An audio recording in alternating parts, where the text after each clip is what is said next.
Welcome to the land of 1,000 hills, and thank you for joining us here in Kigali, Rwanda, the heart of Africa and the capital of African basketball. Well, it's finals time here in Season 2 of the Basketball Africa League as US Monastir take on Petro de Luanda. 2 conferences have been completed. In Dakar and Cairo, 37 games have been played. Now the last 2 teams are standing and ready to enter a game that will decide who will be crowned African champions. The Titans of Tunisia, the Giants of North Africa, who lost in last year's final right here in Kigali, gaining revenge over Egypt's legacy makers Zamalek. The semi-finals in a turbulent showdown on Wednesday. And Petro de Luanda, the colossal West Coast Giants of Southern Africa, representing Angola. Finished 3rd in last season's league. This is the BAL final of Season 2, and we're buzzing as we count down to tip-off. It really is going to be something special. There are 3 parts in a trilogy, and this story has yet to be told. So we need raconteurs, storytellers, to guide us to the very end. And one of them is a South African former national team basketball player with lots of experience as a player and as a commentator, Quentin de Nason. He's right here next to me. Q, a big night for African basketball. Are you ready for turbulence? We're set, ready for takeoff, and I think you strap in because it's going to be turbulent, and there can only be one. This is what it's all about. 37 games down, you mentioned it, and I'm looking forward to what should be a showcase and one of the best games we've seen in African basketball competition. So exciting. Our 3rd storyteller is one of Africa's leading journalists who well, tells a tale, I can tell you. Her name, of course, and I'll say Murakaza Neza Asha Kumakisha. How are you? Well, she's not here for the moment. We'll catch up with her in a minute. Of course, we've got the drummers here, so let's really enjoy what's happening with this performance here. And then we'll get back to you in a moment. That's the trophy that everybody wants to get their hands on. US Monastir, Petro de Luanda. Usher's joining us right now. Usher, how about this spectacle? This is absolutely beautiful. It is Rwanda, and the celebration of tradition is always very key in everything that is done in this country, and this is just a good example. Thank you so much. This group, they're called the Imbakanizi, so as a soloist dancer, drummers, and the Rwanda National Ballet.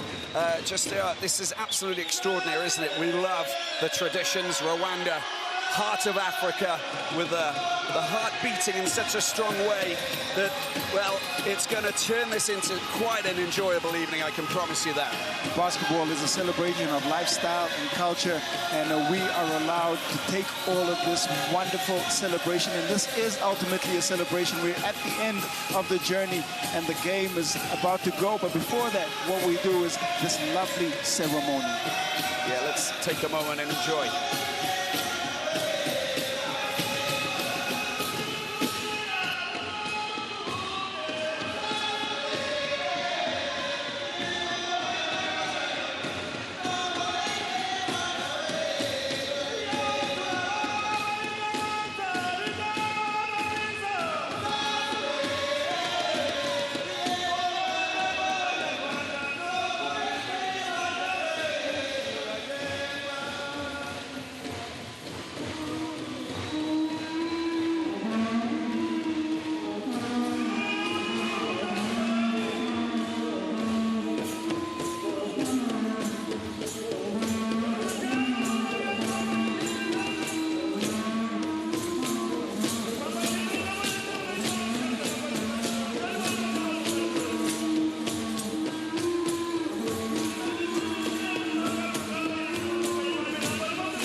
Ballet, Urucheneza, and welcome to the Basketball Africa League Season 2 Finals.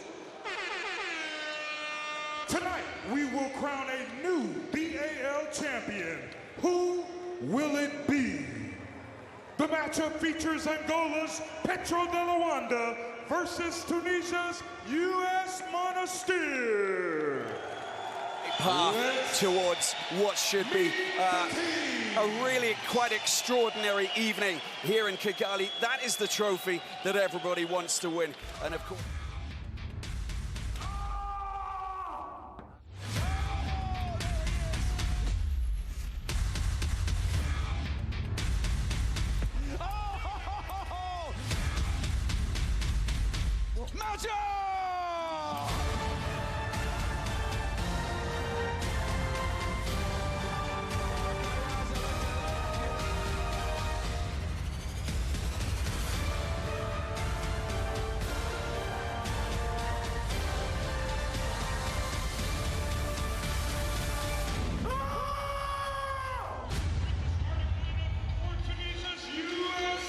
Well, of course, now it's time to introduce the key players, the players who will be coming out onto the main stage to perform, to create what should be a firework night of activity. There's going to be so much great basketball on show here, wherever you're watching around the world, as we see that man, Leani, incredible player, Slimane, 41 years of age. This team of Monastir, they went into the final last year. They lost to Zamalek. They're coming back for more. Atem Majok, of course, originally from South Sudan, representing Lebanon now. Some giants, Q, there really are. This is the stage they've worked hard to get to. Julius Coles Jr. coming in, he had a fantastic outing in the semi-final, going for 19 points, improving the value in his signing. But it's got to be about all 12 players who are going to be a part of this, or rather all 13 players who are part of this US Monastir lineup. And they are certainly one of the storylines for this final. And Tunisian giants are set for battle.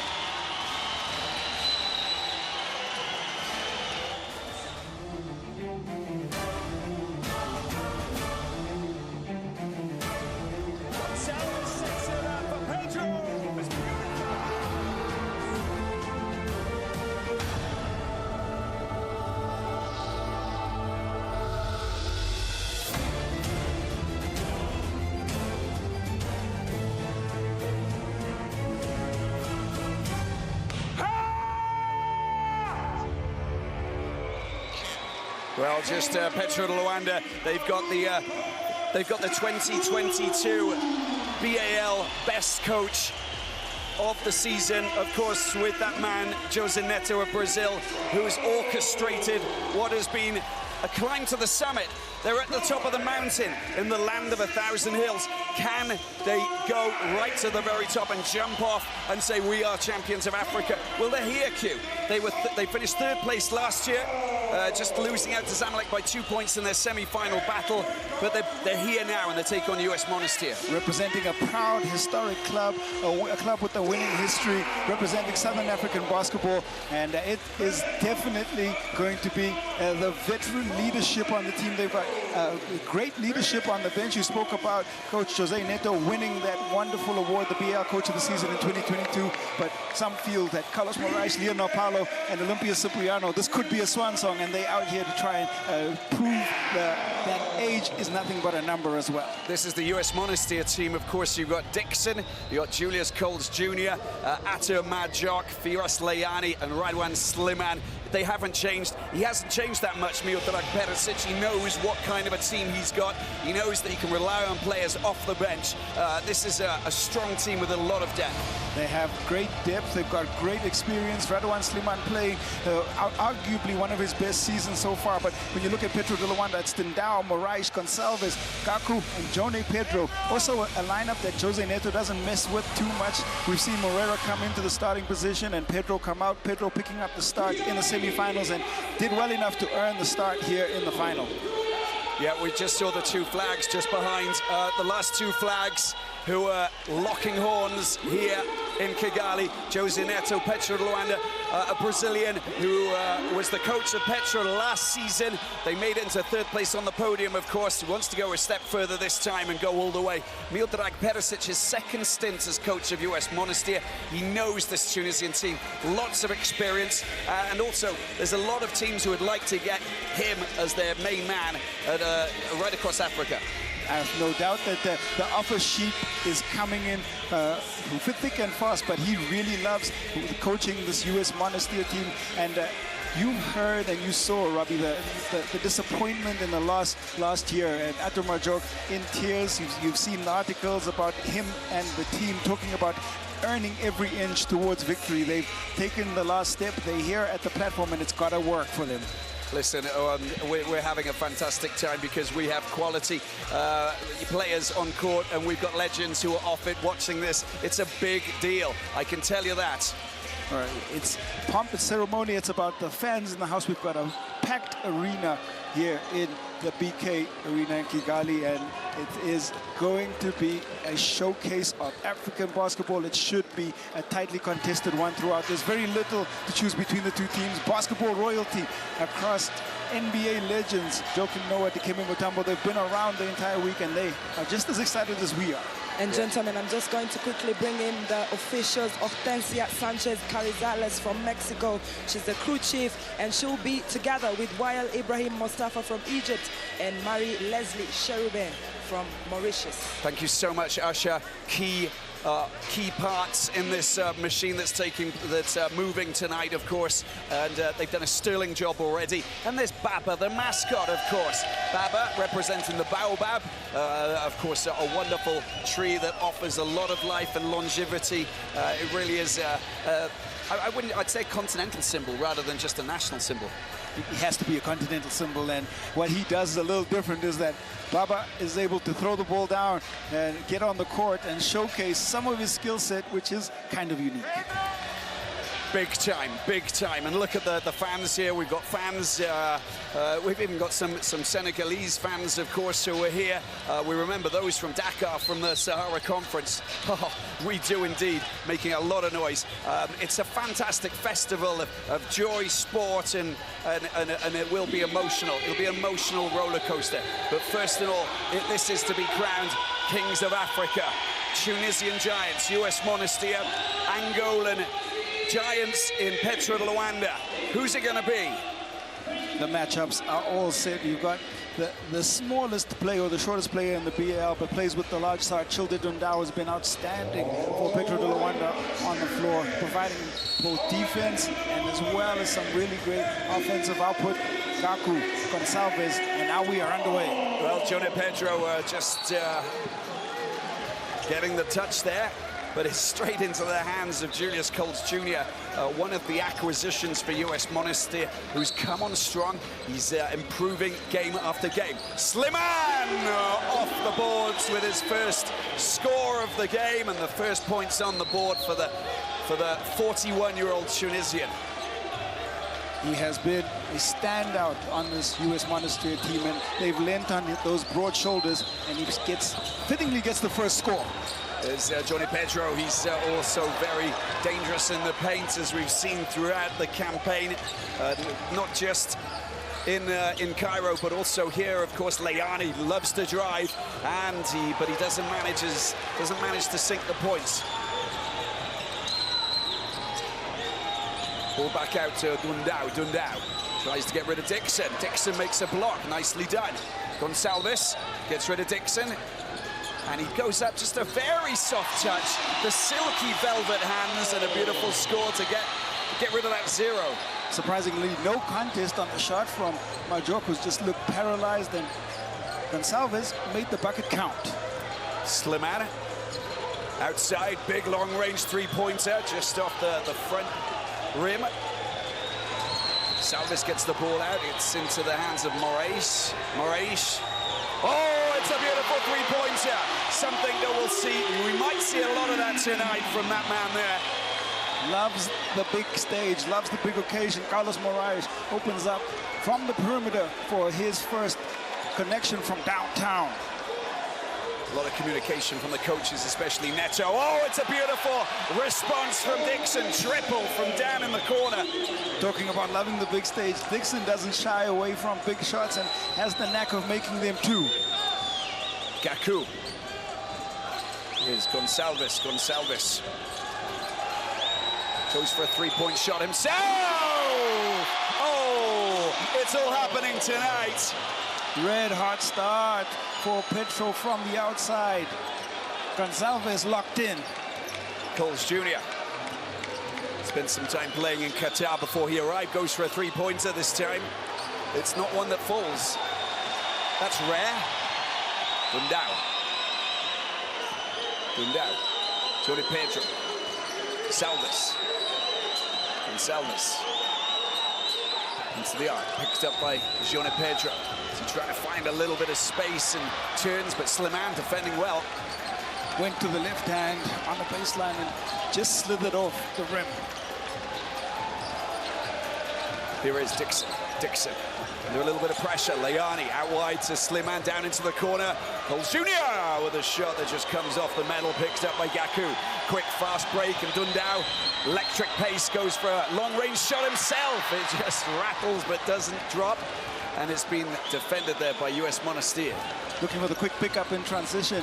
Again, just rattles out on that attempt from Dundao. Big battle here, Majok, Johnny Pedro, and they shut out the light on that occasion. And the foul has been called. Tries to go over two defenders, Majok in the paint. High pressure on him, not trying to give him too much space and time. They do pick up the first team foul as well. Gaku gets whistled for it. Patience and good control, of course, of the ball from Ante Majok. Just a look at the read from Gonçalves, just around the screen at the top of the key. Can knock down that three. Ante Majok. Majok from South Sudan originally. Spent time playing in China, which is this final. The BAL has been broadcast in China, so obviously they'll recognize him. Ball coming out, Dundao, blind pass out wide. It's Gaku with the shot. He'll try and pick that back up in the corner, and a little bit of pressure and treading over the lines, so they'll get possession back, US Monastir. They put up the most threes in the Basketball Africa League. They average the most three-point attempts. They will continue to search for options on the outside first. They tend to play outside in. And just going off the boil a little bit from the perimeter. Dixon. It's the ball to Majok. Majok up against Pedro again. Majok with a masterclass in dunking the ball. Statement dunk by Ante Majok. Muscles his way inside the paint, throws down with the left hand.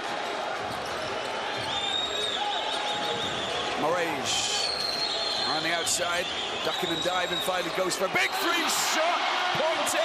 Pointer three shot in the basket. Bring it on. That's the perfect reply from the three-point line after that monster Majok jam. And this is high-quality stuff right here. And that's exactly what we thought would happen. We know that Zamalek were itching to get themselves back-to-back titles here in the BAL, but, well, they got knocked out by US Monastir. There's a reason why they're here, and that's one of the reasons, just looking at that fantastic play there from the Tunisian Giants. Just a little bit of a break in play as I think there was contact called off the ball when Moraes made the shot. Yes, there was, and the foul was called on Layani. On Layani, okay, thank you, Asha.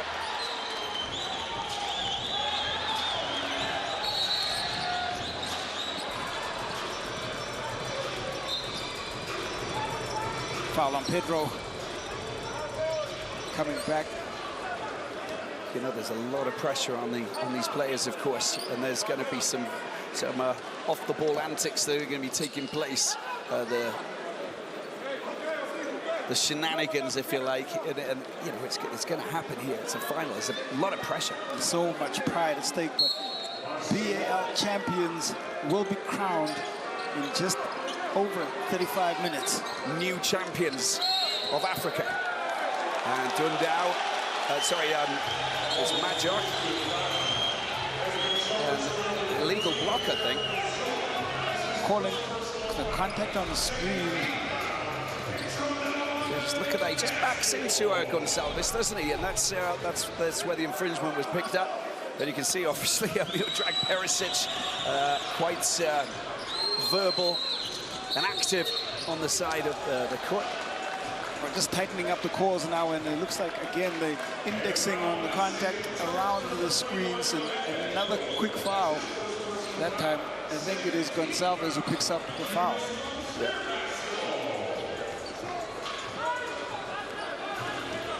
I think it's Johnny Pedro who actually gets the foul there. Pedro, correct. Second team foul. First one for Pedro. Slimane into the hands of Majok. Majok looks for options. Johnny Pedro, check. I mean, he's kind of suffocating him, and they get the ball back. It's successful on that occasion. 3-second call. Yeah, just holding him back, making him hesitate. Finally, the ball comes back out. Spent too much time down there. Looking to go to work again, and they're trying to ISO Majok on Pedro, especially after that first statement. I'm going to keep going back to him. And it's the conversation between Jose Neto and Gaku. We might see a change in matchup a little bit in the paint. And that's indeed Yannick Moreira has been introduced to the game to sort of help with Ater Majok. If you can deal with Majok, it's not that easy, is it, Asher? No, it's not. I mean, he's just extraordinary. But he hasn't really brought his A game in the paint, since the Tunisian team have arrived in Kigali, because he's been defended so tightly. He has been defended tightly, but it's opened up the game for other players on this Monastir team, and that's why we've seen Coles Jr., Dixon, as well as Slimane playing really well. They have so much depth, and they move the ball, and they'll find areas to score and where they can maximize on offense. So true. 11-8. Petro de Luanda, 3-point lead, 5:14 left in the first quarter. Carlos Moraes, 6 points, 2 from the lane violation. Yeah, absolutely. Lots of Angolan fans here. They're absolutely loving it, of course, and we've got a big group of supporters here in the BK Arena, newly named just last week. And talking about Angola, where basketball is the #1 sport, they are the 11-time African record champions with the national team. So this means a lot to see Petro de Luanda playing in the final here at the BAL. And the interesting fact is, Asher, is that Tunisia are the reigning Afro-basket champions from Kigali here last year, as we know well. Absolutely, and that's why when you see Slimane playing in the final, he has a serious face. It's focused for him. He's got the game face, isn't he? If he smiles at you, it's very rare. He probably smiles at you, Asher, I'm sure, Absolutely. But, Slimane, there you go, 2 points on the scoreboard there. But what a wonderful player. Slimane is so active. He really runs around and dances around like someone who's 20 years younger. Quite extraordinary. He has been an absolute standout, and without his presence on the team, I'm not sure we'd see US Monastir playing at the same level. And he is, for his age, playing so many deep minutes and doing such a fantastic job. Dixon just keeping the ball in with that long pass, and it's a good shot from Dixon. Coming in with a triple. Even with all that pressure, Dixon's still able to knock down the contested shot on the baseline. Yeah, they're all level at 12 points apiece. And they're giving the ball away once again. A little bit frustrating this is for Petro de Luanda, and it's obviously going to trigger and instigate a timeout, which is the case. So we'll take a small break. We're all level here for the final of season 2 of the BAL. It's Petro de Luanda 12, US Monastir 12.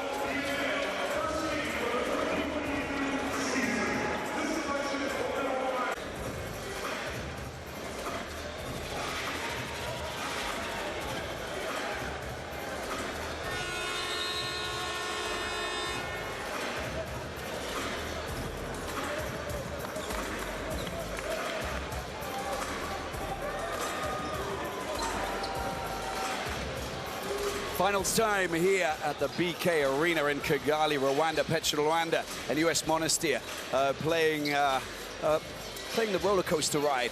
I'll take the lead. No, I'm going to match up. You're not going to get ahead. No, you're not. I'm going to reel you back in. That's the story so far. A very interesting battle between two giants of Africa, the two top teams. Over to Usher, who I know was listening in to Coach Perisic of US Monastir. Well, Coach Perisic is just not happy with the way that US Monastir have started this game. He needs them to swing that ball until they get an open shot and just to stay focused in this game. Gonçalves forcing US Monastir to lose possession, frustrating for them. Focus is important, and US Monastir working really hard. They want this more than anything in the world, Q. I think both teams want this more than anything in the world, and that's what makes it so fascinating, is very little to choose between these two teams, and they have former African champions on display, guys who have been to the big stage before in continental competition, and this will mean so much to both of these clubs and franchises. Gonçalves goes up for the three-pointer. It's a little flick there by Johnny Pedro to get the ball into the hands of Moreira. Moreira against Majok, tries to find his way, but it's goaltending, it looks like, and they get the points. Lovely, patient move by Moreira. Uses the shoulder, turns around on the left, and then goes with the left hand. Majok was a bit late on it. Credit the two. Dixon, ball in hand, up against Dundao. Leani tries to weave between the defense. Slimane patiently and then accelerates. Ball comes out. Leani for a big shot, but it comes off the metal. Dundao has it now. Out for the acceleration. He got rid of his man. Gonçalves, the ball goes out of play. Leani's claiming that it's going to be US Monastir who get possession, and it is the case. Trying to be a little bit too clever, Gonçalves. And another look at that beautiful move by Moreira. In fact, went with the right hand, and on the way down, Majok interfering with the flight path of the ball. Coles Jr., Dixon's been shooting some big triples over the past week. The foul has been committed there by Gonçalves. We go straight to the free throw line. We got to see just how good Dixon is under pressure in the quarter and the semis, and Gonçalves comes into the shooting space and into his frame. Dixon, surprisingly, has struggled from the free throw line at 57%, but he can consistently hit probably better from the outside. But here we go, a chance for him. Doesn't matter. The stats tell us a story, but it doesn't always mean that we're going to see that execution on the floor. You turn that around nicely, if you know what I'm saying. It's like the commentators just get away with that. No, it's absolutely true. He's brought his A game here to Kigali, which is fantastic because you know, it's a player who needs to find his place within the ranks, but he's come on strong. And he's a starter. He's in the starting five every time. Well, in that win over Zamalek, Coles, Dixon, and Slimane both had 19, 20, and 21 points respectively. And you feel that if they are to be victorious today, they're going to have a similar output from those three key players. Misses that last shot. We've got a BAL champion from season 1 who's on the court now. His name is Solo Diabate of the Côte d'Ivoire, of course playing for Zamalek last season. This is Moraes running out of space. Ball comes back out. Cipriano's on as well. Off the rim, back into the hands of Slimane, who makes it safe. You will not wrestle the ball out of his hands. I think his hands are made out of wrought iron, I think. Hard as nails, he is. Frustrating for Majok. Tries to spin, tries to find the score into the hands of Johnny Pedro. Tries to get around Majok. Majok doesn't move, and they will get possession, US Monastir. We saw a couple of great defensive possessions by both Petro and Monastir, and you see the value of the presence in the paint of Atel Majok. Can scare off even some of the best offensive players. Pedro travels, trying to think about what to do on the offensive end. Well, Leani going to the bench, and just want to go across to Usher. Usher, you feel the atmosphere in here is absolutely electric. There are fans, they just stood up. They're so excited about this matchup between these two giants of Africa, right? This is absolutely exactly what we expected of a BAL final, and obviously we don't have Rwandan representation when you look at the teams, but still the fans came out. There's some that have traveled from across the region in East Africa, but also from across the continent. You have Paco, the celebrated Senegalese fan, who is right behind me here. And that's great. You know, come across, join the festivities, get involved, and party. You know, let's party around what is an extraordinary event. This is the second season. The second season, we've gone to 3 venues now. Who knows how many venues we'll be going to, locations we'll be going to next season, because it's just getting bigger and better. Every year, it grows in size, stature, and there's so many projects that we'll talk about throughout the broadcast, because that's the way it is. It's been fantastic, and who knows what season 3 looks like. Season 2 has already been a showcase and a celebration and extremely high-level competition. That will be foul, team foul number 4, I think, for US Monastir. Both on 4 now. It's Majok who picks up the foul on that occasion. That's his second. That might be a little cause for concern for Coach Perisic, and you see Layani making his way to the table, and I think Majok probably going to head off the court.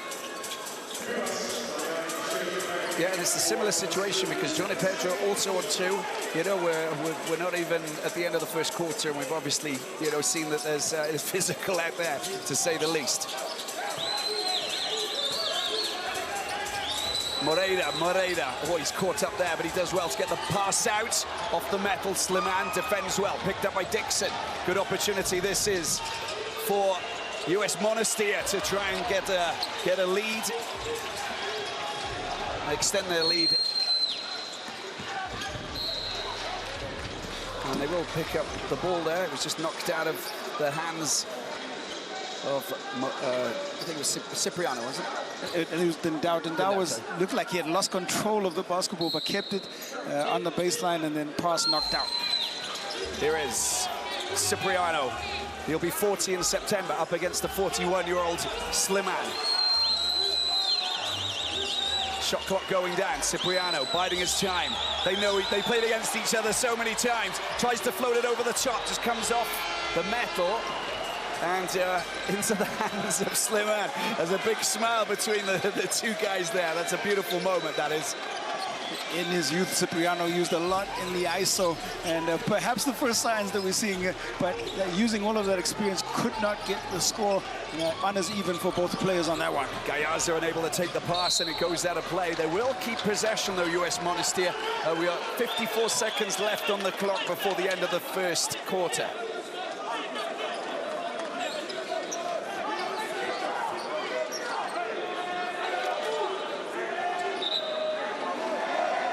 Good time to US Monastir, the Tunisian Giants, the 6-time winners of the National League in Tunisia, to try and extend their advantage. Dixon under a little bit of pressure, and he loses possession. Good fighting, of course, from Petro de Luanda. That's something that they'll do every time. Petro don't get enough credit for the work they do on the defense. In fact, both of these teams really great defensively. They will take away passing lanes, they will contest every shot, and we're seeing what happens when two juggernauts meet in a large profile, or the highest profile game on the continent. Well, that's really good play. That is from Gaston Domingos. Draws the foul. Gayaza is the player who picks up his first foul, I believe. And we go straight to the free throw line because US Monastir on 5 fouls. Free throw line was very important in that win over Zamalek for US Monastir. Both teams went to the line for a combined 72 attempts, 34 times it was for US Monastir, and we'll see how much of a factor that is. But so far, it's been a pretty efficient defensive performance by both teams. Moreira. Only averaging 16 minutes a game, has had limited usage. 10 points, though, and 4 rebounds in this Basketball Africa League in Season 2. Suleiman gets his first break.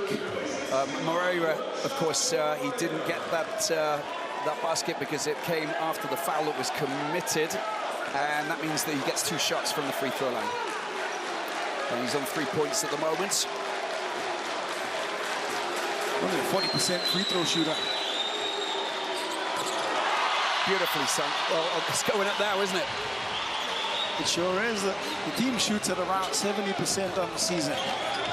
16 points each. Leani goes through. Oh, he's unable to sink it, and it's been successfully defended there by Yannick Moreira. And it's Petro who will have, well, there's a couple of seconds difference on the shot clock, but it's a chance for them to try and get points. Picked up by Cipriano. Moreira. And that's another foul, and this time, I think is that Manawi?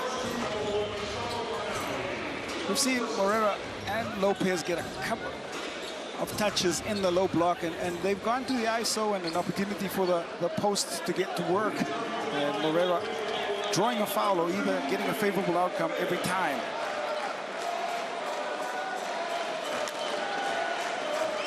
Yannick Moreira played for the Raptors 905 in the G League, was a former NCJAA, he was junior college MVP in 2012 and All-American, and of course has been with Primero de Agosto earlier in his career, and now here with Petro de Luanda. And they move ahead, look at that. 5 points, 3 rebounds, 3 from 3, free throw line. And now it's 3 from 4. I was going to say 4 from 4. It's always the case, isn't it? I don't know what's going on. Diabate! Big statement, drive and score there for the Ivorian. And how about that? They move ahead by a point. And that's the end of the first quarter. Petro de Luanda with 17 points. US Monastir, thanks to this man here, the NBA champion with Zamalek last season, Solo Diabate, 18. We are going to take a small break. We're going to gather ourselves and get back into the slipstream in a couple of moments. Join us once again.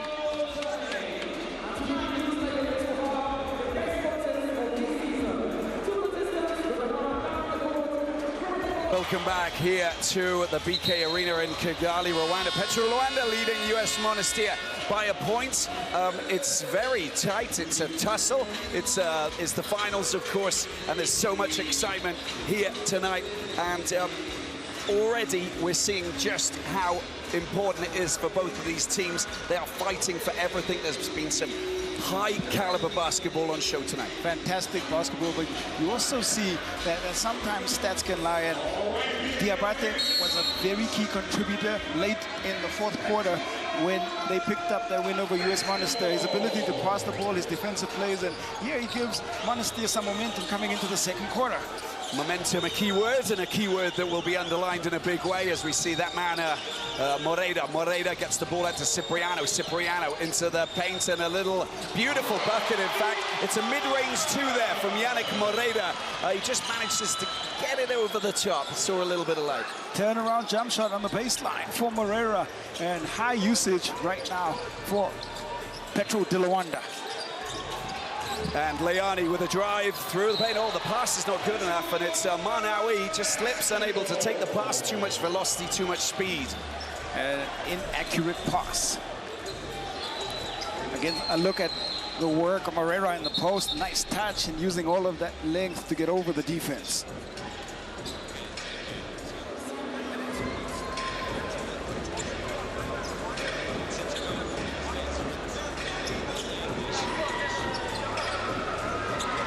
And we get back to the action. We're just going to resolve this small conundrum, but with the clock, everything's good. No, it isn't. It's going to take a second for the table and the officials to sort out. It's all about synchronization, Q, isn't it? It is. It is. Both these teams are in sync. We've seen very little to choose between the two clubs, and fair reflection of their respective strengths, and I don't think it should go too much up. We'll probably see more lead changes. We're already at 5 lead changes. They've been tied 5 times, and I think we can expect more of that as the game develops. Petro de Luanda just gathering for a moment. Ball Cipriano into the hands of that man Gerson Domingos. And you can see that Petro just moving ahead by a point. Cipriano finds Moreira, tries to get past Gayaze. You know what he'll try and do. He'll try and get some oil in the machine and turn and spin, but his shot comes off the rim, made safe by Leani. And a big drive. This is what he does so well. It's just extraordinary.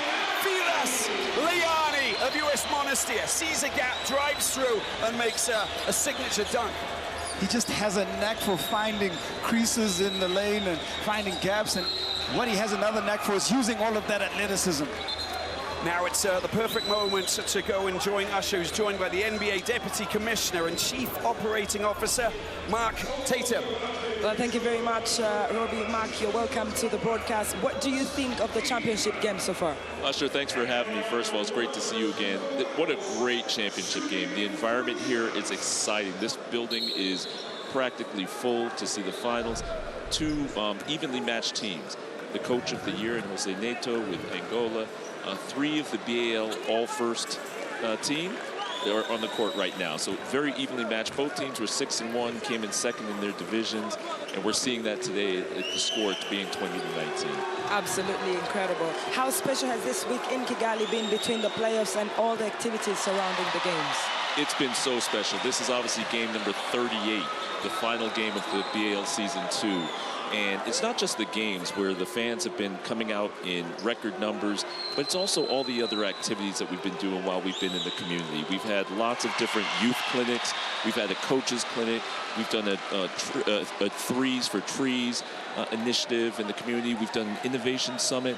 So the basketball community across Africa and across the entire continent, it's here, and you can feel that energy and excitement. Absolutely right. What's next for this league after a successful season 2? I'm so excited for next season. Last season we did the game in the season of the pandemic in a bubble. Here we expand to 3 different markets, in Dakar, in Cairo, and now Kigali. And we're looking forward to see the great level of play. The incorporation of the academy players into our BAL Elevate program has been wonderful, and we look forward to continuing to grow fan interest, grow the game on the court and off the court as well. And finally, let's talk about the fans that come out in big numbers tonight. It's incredible. The energy in the building is wonderful. There's fans from all over the continent, Europe, America, from everywhere. So it's a lot of fun. Thank you so much, Mark Tatum, for your time. Roby, back to you. Thank you so much, Mark Tatum. It's been an absolute pleasure. Usher, sterling job as usual. Back to the action. And we're going to take a small break, and we'll be back in a few moments' time. It's Petro de Luanda 24, US Monastir 20. Welcome back here to the BK Arena in Kigali, Rwanda. As you can see on the scoreboards, 24-20. It's shifting from one side to the other. Both teams very eager to make their mark, but it's very difficult because we do have 2 very talented teams with lots of experienced players in national teams, but also, at club level, like these 2 teams, US Monastir, Tunisia, Petro de Luanda of Angola. Very tight tussle here as we see a big long-range shot coming in from Solo Diabate. The Ivorian, Majok tries to get out of the undergrowth and draws the foul. Wow, just fantastic rebound by Majok, skying over everybody. It's a battle in the paint, and you're going to see a lot of that. You see him elevate in between the 2 Petro defenders and draws the contact from Moreira. Moreira has been the go-to guy for Petro de Luanda in the paint, and it's a definite strategy. They're going to force Petro to try and cover him. He had a career-high 38 points, 2014 in an Angolan team win over Australia, and I think he's trying to replicate some of that form. 5 points, 3 rebounds, 3 from 3 from the free throw line. And, well, there's someone who's always in the epicenter of the action. She's always gathering details, information, and every time there's a big three-pointer when I'm about to introduce her. Cipriano with a beautiful triple there. We can now go over to Usher because little timeout, a moment where the players were talking with their coaches. What did you pick up, Usher? Well, just listening in to Coach Perisic, who was telling his US Monastir players that it's going to be a long night if they don't stick to the basics. They need to just make sure they focus, play some good defense, and with that confidence, they can get on with the offense. Get on with the defense. Yeah, it's that's the ideal scenario, isn't it? It is the ideal scenario. And waiting to just see what the call from the teams are, and I think there was a timeout called by the bench, and it's a referee's timeout. Actually, they're going to go have a look at a play, and I think it's going to be about the points. El Hadji Diouf, you might recognize him, Senegal's one of Senegal's finest football players, soccer players in world football, of course. Well, just to give you a quick update from here, Hortensia is just trying to see whether it was a three-pointer or a two-pointer for Cipriano. Good, thank you, Usher. We can see just right in front of the screen there, just look at the playback. Let's have a look at that foot, left foot. Is the right foot on the line? That's the big question. Well, we can't actually zoom in. It's a little bit pixelated. Well, your eyes are not good enough to. Come on, let's sort that out. From here, it looks like it's a three. And we'll see her reaction in one moment. They have some agreement between the officials, and it's a three. Okay, so we go ahead. So the three-point stand. Let's just have a look at this again. Cipriano, beautiful bucket. Breaks him down off the crossover. This creates some separation. Fakes the use of the screen, pulls back, knocks down the three. Yeah, but come on, let's think about it. He's going to be 40 in September. He's done that a million times. He knows where the line is. Come on. He knows that not to go over the line. Absolutely. He has experience. He's played at the top level in the world, the Olympics, the World Cup, and he's bringing that experience here. And he's done it again this time. It doesn't drop, but, well, he's brave enough to take a big one from downtown. Majok picks up the pass and the paint. Coles Jr. This is a three-pointer. He's right just in front of us, and Leani gets the ball. Slimane rolls it into Leani's hands, and there's Diabate, gets rid of his man and gets rid of another player, trying to run the back pass towards Leani. Doesn't come off. No, that was poor execution and probably a very poor decision. Sometimes you got to wonder what goes through a player's head, like when that happens.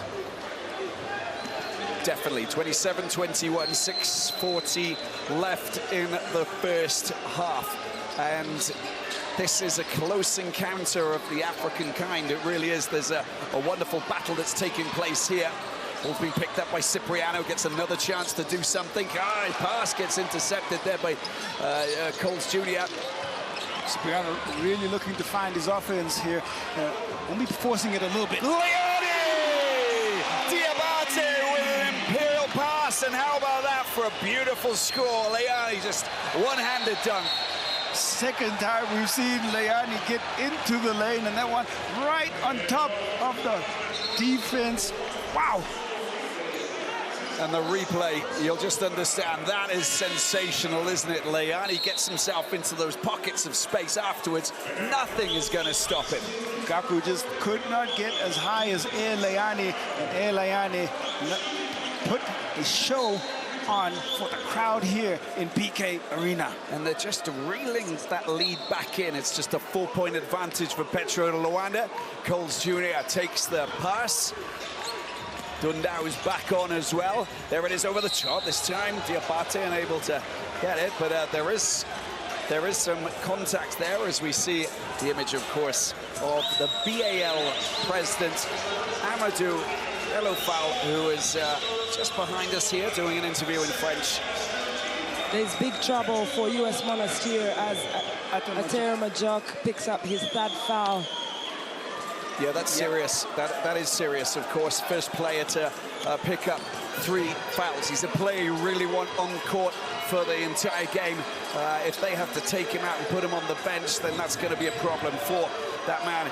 The coach, Miodrag Perisic. The tussle and the hustle in the paint is just extraordinary. And Sliman, always the first player to throw his body in the line. He plays like a captain, and his experience is very important tonight, and leadership as well. Liani again, look at that! He's extraordinary. Standout performance already. Here with 5.5 left to play in the second quarter. He scored the last 4 points for US Monastir, and you can feel his presence. You remember last year he said the reason they lost was because he played only 1 minute and 57 seconds. And tonight he's showing his importance on the team. 8 points for Liani. A lot of that coming off the slash and the cut into the paint. And he has been highly effective for this US Monastir outfit. Straight to the free throw line. This is good for the Tunisians. Getting themselves back into this. And Liani. That's a fine. It's a 3-point score it is for Liani, the 30-year-old. Coming on leaps and bounds. But just look at that again. Fighting for absolutely everything. Solo Diabate defending that, just seeing exactly what he could possibly do. Carlos Moraes losing possession. US Monastir back with the ball in their hands. Coles Jr. Look at Liani, just watch out for Liani. He's there every time this time. He can't just drop it over the top. But you can see what happens every time he gets into the paint. He's drawing fouls. Well, very similarly to what we saw from Petro de Luanda, where they were going to Moreira for some high usage. Liani has been standout, so they're trying to get him as many touches as possible. Gets the mismatch on Moraes, turns and draws the foul, and now forces a timeout. Yeah, the interesting thing is that, you know, he's kind of replacing Ate Majok, but he's a little bit quicker, you know. He's just got a little bit better acceleration, you know, in his own style. And that enables him to actually move away from his defender quite quickly. But to go to a cliche, basketball is a game of adjustments. You know, you have to adjust on the fly. So without the presence of your key primary defender, Liani is, first of all, picking up some of the offense and providing an extra option offensively, and on the defensive end, you know, he's known as a guy who can be inside the paint and can guard well and can also pick up some rebounds. 11 points and averaging 11.83 points for just about 23 minutes. We might see a lot more of that because of Ate Majok being in foul trouble, so he'll get a couple more minutes for sure. You know, and every time that Liani gets himself into the paint, the defense, they're like snapping away like a basque of hungry Nile crocodiles. Can't get anywhere near him, and here he is. He's just taking the pass and doing the damage. Well, he leads the scoring for US Monastir with 9, and he's still got a chance to go to the free throw line. Possibly going to be the first player in double figures for either team.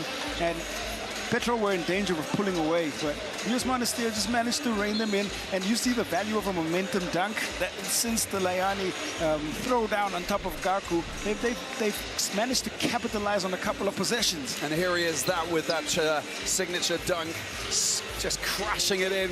One-handed right-hand dunk there. It's all in the head. Yes, it is. It's on the head. It's on the head. It's on going the head of Gaku. Yeah, that's right. 7 rebounds as well. So Liani, and he will go into double figures if he manages to get this shot. And every time that we tee it up, we should just keep quiet.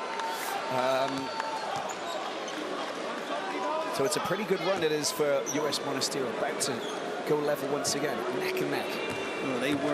Well, they are 8 of 10 or 8 of 11 on that miss from Liani.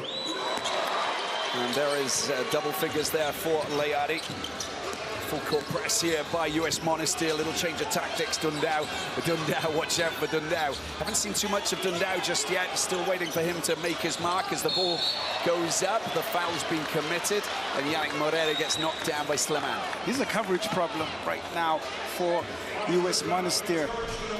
Petro are really going inside the paint and allowing him to express himself. And much like Liani, here's a chance for Moreira to now get up into double figures.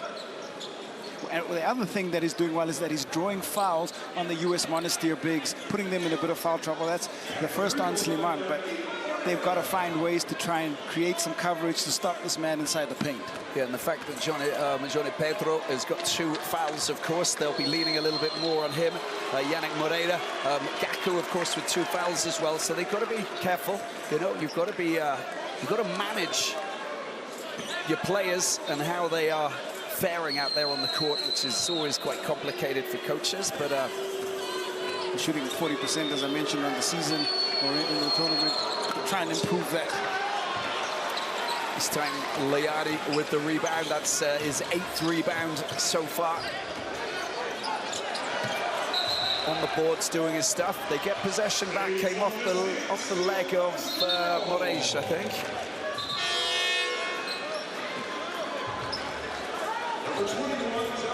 Pedro coming back on. He'll replace Moreira. They usually are used interchangeably by Coach Jose Neto. It's the first time that we saw them together. It's a rare occasion when they're both on the floor, but interesting rotations being utilized here. Here is Diabate, the Ivorian, to Slimane. Slimane. Oh, look at that from Slimane. It just doesn't go. Very close, though. Beautiful acceleration. Matthews getting his first moment out on court in this final. As Moraes goes for a drive, off the boards it goes. A little bit of a flap. Diabate, he's got wonderful hands, doesn't he? Gets the ball out wide. There's the attempt at the Coles Jr. to try and lay that ball up and in, but it's the foul that's been committed straight to the free throw line. And that is 5 team fouls for Petro de Luanda with 4 minutes, 32 seconds to play in the second quarter. Still so much basketball to be played, of course. You can see that was trying to come around the outside. Gaku just getting in his way. Coles Jr. Well, they average about 11 fast break points where they can on the season, and they are great exponents in transition. And that was a good example of what they do. They do limit their opponents to about 9 fast break points when they are playing well.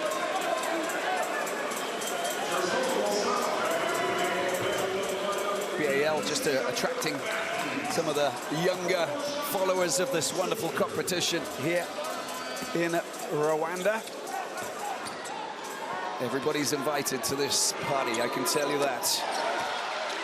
Doors open to everyone. Coles Jr. gets the second, and they take a 1-point lead. US Monastir fighting valiantly to get hold of possession. Diabate here waits for a little bit of support, but a hand gets in the way. It doesn't find Liani. Both great defensive plays by Diabate and Dundao on that successive possessions. Just look at that from Coles Jr. Takes the ball out of the hands of Moraes, goes up for the basket. It's been flapped away. Oh, the defensive game here is extraordinary. Ball goes out, Gonçalves tries to get rid of Slimane, goes up for a 3-point bucket, and that is extraordinary. Big scores, big defense, big game. Gotta love the composure from Gonçalves. Faked, wait for the defender to go by him, and then knocks down the important 3. And then watch out for Liani. Liani losing possession here, and draws the foul. Well, that is an assignment that he was given, Liani, to attack the basket. Coach Perisic saying, just keep asking those questions and see if Petro can answer them. And so far, he's doing well. He's doing fantastic, isn't he? Fantastic work. And that 3 from Gonçalves, fantastic as well. And the block by Johnny Pedro. That's this, 1 block by for Petro de Luanda and 2 for US Monastir so far. The initial block that led to the Gonçalves 3, you know, quite extraordinary. And Johnny Pedro's defensive game, really top class for the player who was actually born in Portugal, spent time playing in Germany, but of course he was always going to play for Angola, just like his father. He has been crucial, and love the way that is used interchangeably. Coach Jose Neto giving him the start in the semifinal, giving him the start today, and then Moreira came in and gave them just a little bit of an offensive edge. And now he's back in, giving them a little bit more inside the paint in terms of defense. Talking about contribution, 11 points, 8 rebounds, 3 or 4 from the free throw line, 3 or 5 on that list for Liani. Picked up by Gonçalves. Gonçalves, it's an easy bucket, isn't it? And it's a dunk there for have done it, Pedro. Just dropped into his path. Absolutely buzzing. The Gonçalves-Pedro combination working like gold. We saw it work against FAP of Cameroon in the semi-final, and it's working again here in the championship game. Coles Jr. around the outside, loses possession, and they've got a 3-point lead here, Petro de Luanda and US Monastir. They're up against it. Gonçalves, no, he's not going to go for another one. Dundao this time. Dundao! It won't count. Unfortunately. And he's a little bit peeved. He's looking up going, oh, come on, give me it. Give me the points.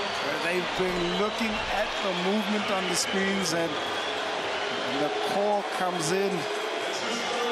We'll see if we can have a look. That's a nice pass to Pedro. Throws down for 2. But referee Hortensia just calls the foul, makes the call on the screen, and we're going to get a timeout here on the floor. 32-29 is the scoreline here at the BK Arena. A massive big buzz. We'll catch up with Usher in a moment when she's listened in to what's happening with Coach Jose Neto, who's talking with his players, of course. And we've also got the assistant to Coach Neto is Mary Andrade, who's from Cape Verde. We had her for an interview yesterday, an extraordinary coach, and who's doing great things, not just in Africa, but also in the US of A. The first African-American coach in the G League. She is another great storyline in terms of gender empowerment across this continental product. And it's not about gender, and I love she said that in the interview yesterday. It's about the ability to do the work, and she said that we're moving further and further away from gender identification when it comes to what work can be produced, and I think she's a great example of that. And adding her value now, she's going to have to add some insights and some value, because this is a do or die game. No, it really is. And I must admit, I've been absolutely, I think that Hortensia Sanchez Carrizales of Mexico has done a great job. This is a high, caliber game. There's a lot of focus on this, and she's been holding her own perfectly, doing a great job. We saw her in Cairo, of course, in the Nile Conference, did a brilliant job there, hence the reason why she's here now. The thankless job, the hardest job in the game of basketball, refereeing. And talking about Hortensia, she's one of 2 of the first non-native English-speaking referees in the NBA G League, and she brings that here in Kigali to the playoffs and to the BL final. Usher, who knows all about languages, she speaks 67 languages. It's gone up by 12 since the last time we spoke. Incredible. I thought You're it was incredible, 76. Usher. Oh, wow, Robbie. Dixon in possession. 3 minutes left on the clock in this half. US Monastir trailing by 3. Shot doesn't find its way anywhere near the basket. It's been picked up. Petro de Luanda eager to please their fans. Dundao! Shot comes back off. Doesn't redeem himself after not having those 3 points that he went up for just a moment ago. Dixon! Oh, perseverance. Just brilliant. So skillful. Dixon hangs and able to manipulate that and get the score. Dundao. Moreira back out to Moraes. Plenty of time for that man. He's doing it again. It's another big bucket there coming in from Gonçalves. Up to double figures. 11 in total. Locked in from long range. Gonçalves had a hot hand in that semi-final at FAP, and here he is picking up from where he left off. Solo Diabate, the Angolan fans starting to bounce, starting to buzz in a big way, making a lot of noise. There's a lot of basketball to be played. Sliman going up, and he can't find his range on that occasion. Dundao picks it up, lightning fast. Look how quick he is. Oh, he just gets bumped over there by Dixon on the deck. Couldn't get his layup sorted, but the acceleration, it's ridiculous. He went to ground hard. He was really looking to draw the foul on Dixon. Leant in, probably didn't want to go down as hard as that, and Dixon just not happy. That's Gonçalves locked in from long range. Second one we've seen from downtown. And is that foul number 4 or 5 for?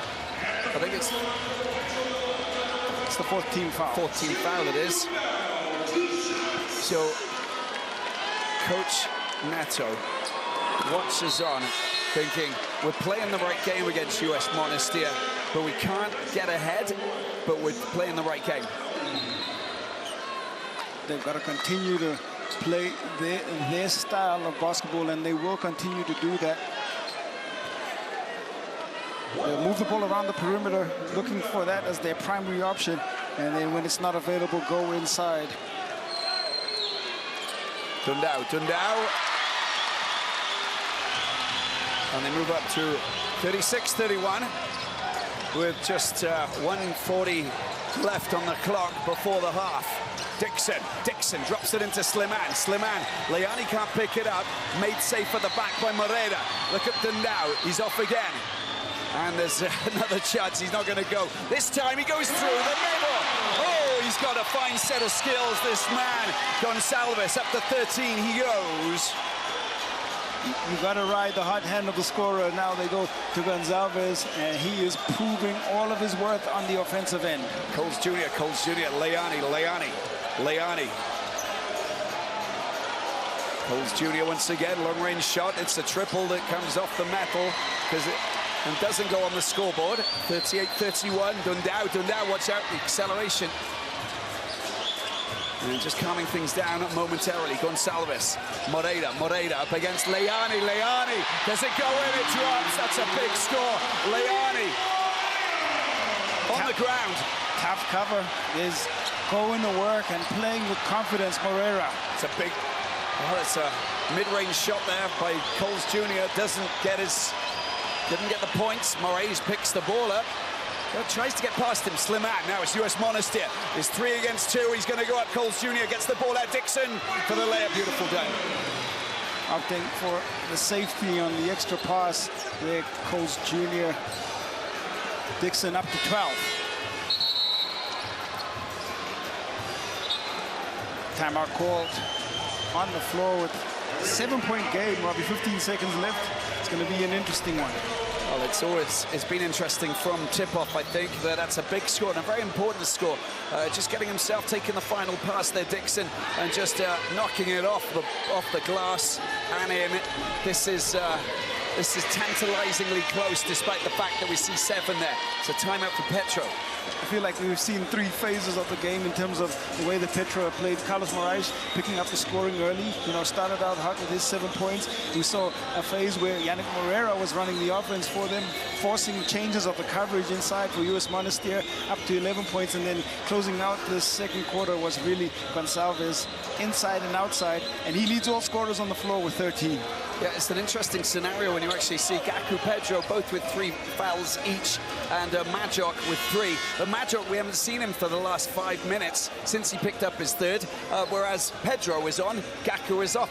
They've got similar players in that position, which obviously enables Coach Neto to actually just rotate them, so he can rest one while the other plays. Well, he's got to also protect his stars and see if he can't get them to go on. We have FAP basketball fans in the house, and they were here in large numbers supporting the team from Cameroon, who finished 4th after that in that 3rd, 4th place playoff against Zamalek. Yeah, exactly, and they totally deserve to make it into the semi-finals. A strong performance that enabled them to battle in, having knocked out REG, of course, the Rwandan team of representatives, as we get back on court. 15 seconds to go before the end of the half. Score here, and we get closer and closer to that 10-point differential. Wonder what they come up with. Well, the instructions are very clear from Coach Perisic to US Monastir. No 3 points on display. Yeah, you don't want to concede. Moraes is pretty good at those as well. Oh, that's so close, but it's not good enough. And they did their job, but it was down to Moraes not getting his range rather than a block. It is Petro de Luanda 40, US Monastir 33. We're at the halftime stage of this final of the BAL Season 2 here in Kigali. It's pulsating stuff. We'll be back. You've got to join us. You've got to join us.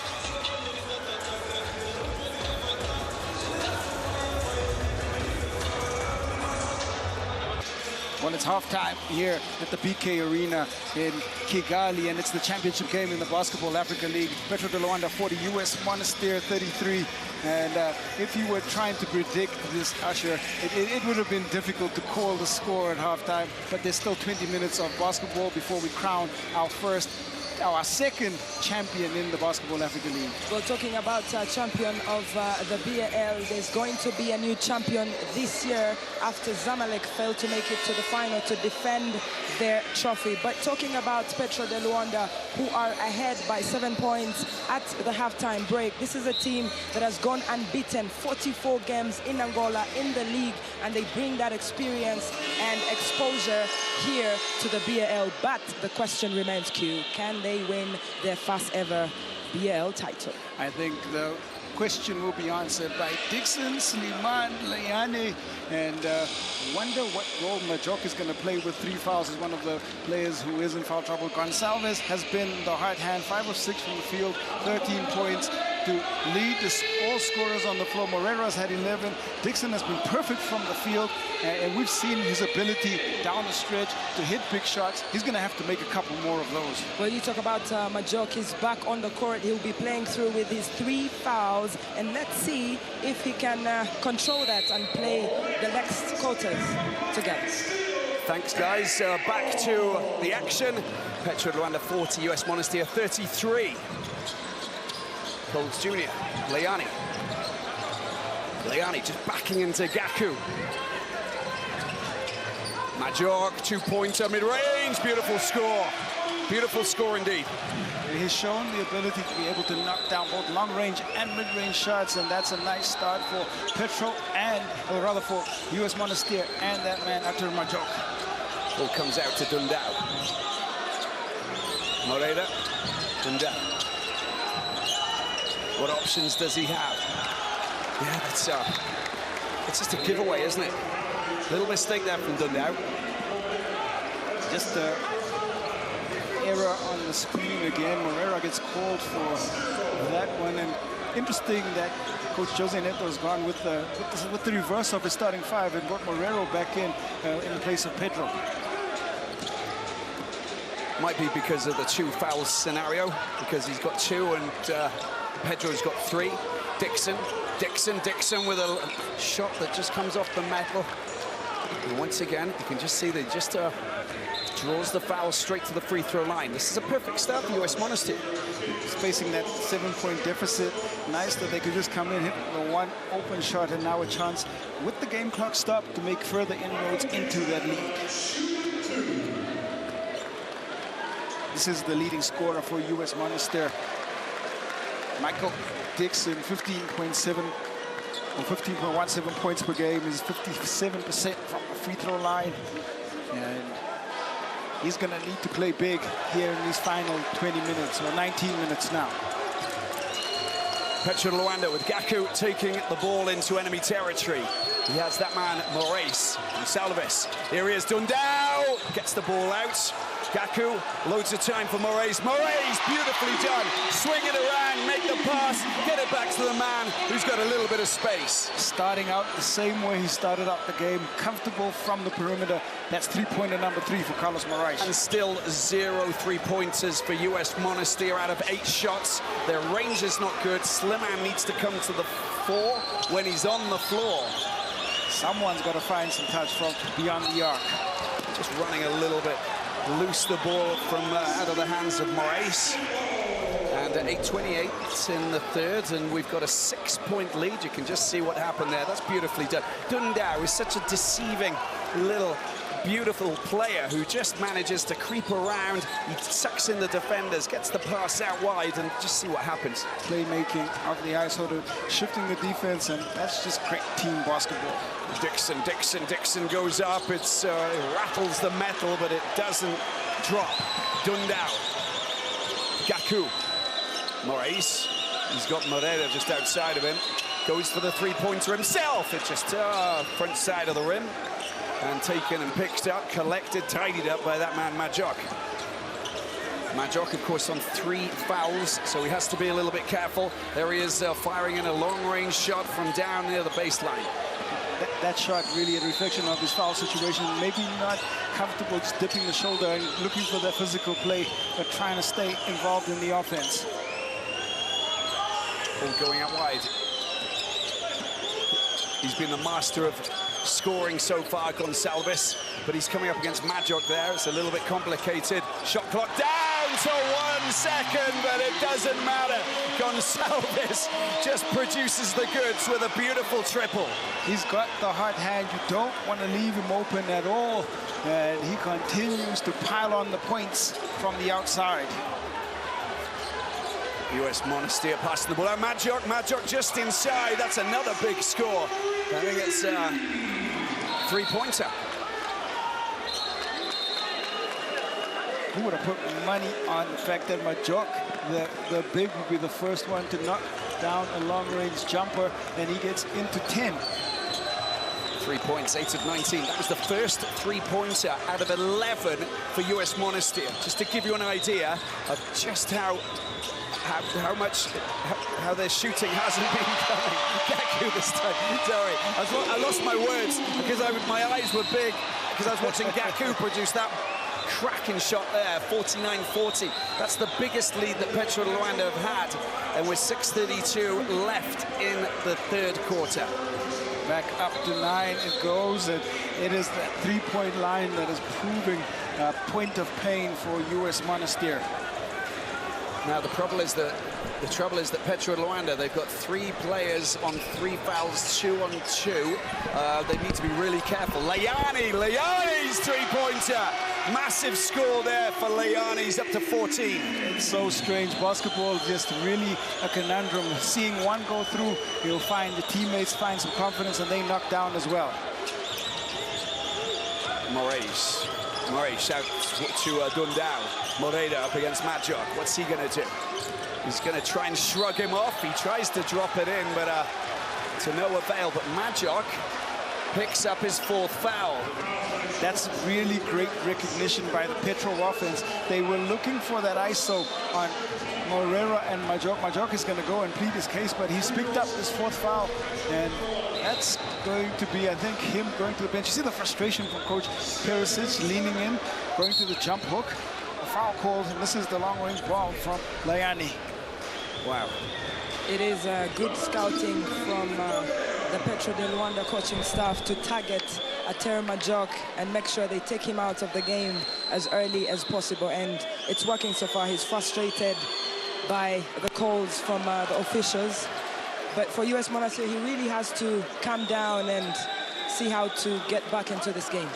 But Usher, you know, when I actually look at the number of fouls of the different players for Petro de Luanda, they could play the same game. They're in a much more difficult position, in fact, when you actually see Petro de Luanda with those 3 players on 3 and 2 on 2. So Majok with 4, okay, that's bad, but they can play that game too. Well, Robbie, you talk about Petro. They are a team with depth. Absolutely everyone on that bench can play and deliver like the ones on court.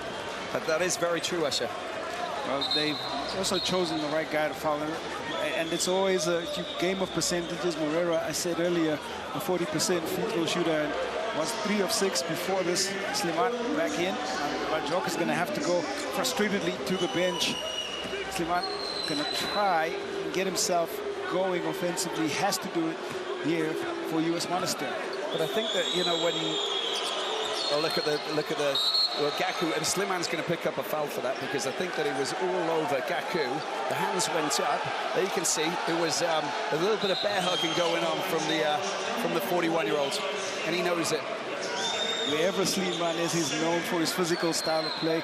The Golden players know him well, and they will play a little bit with the visuals and try and extract as many opportunities for the referees to make calls. Now he's on Moreira rather than Gaku. It's interesting, isn't it?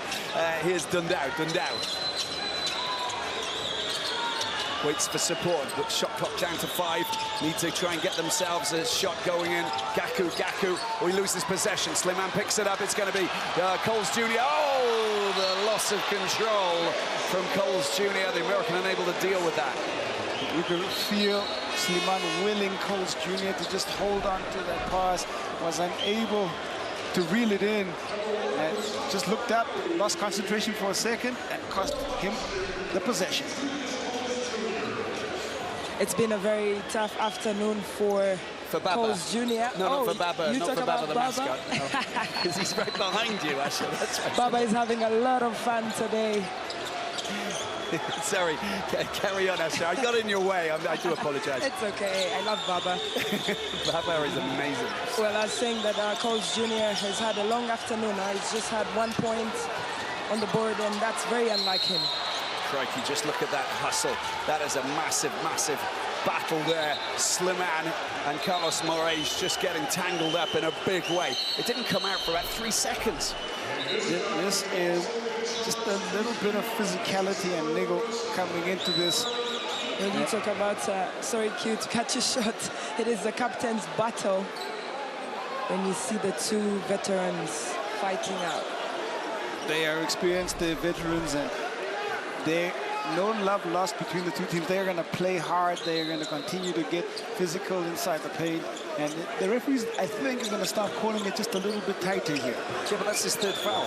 And it's this 2 fouls in the space of 2 minutes is not good because we still got another quarter to play and we're not even into the second part of the third quarter, giving the ball away. Frustration. We've seen the play get a bit scrappy from both teams just in the last couple of minutes.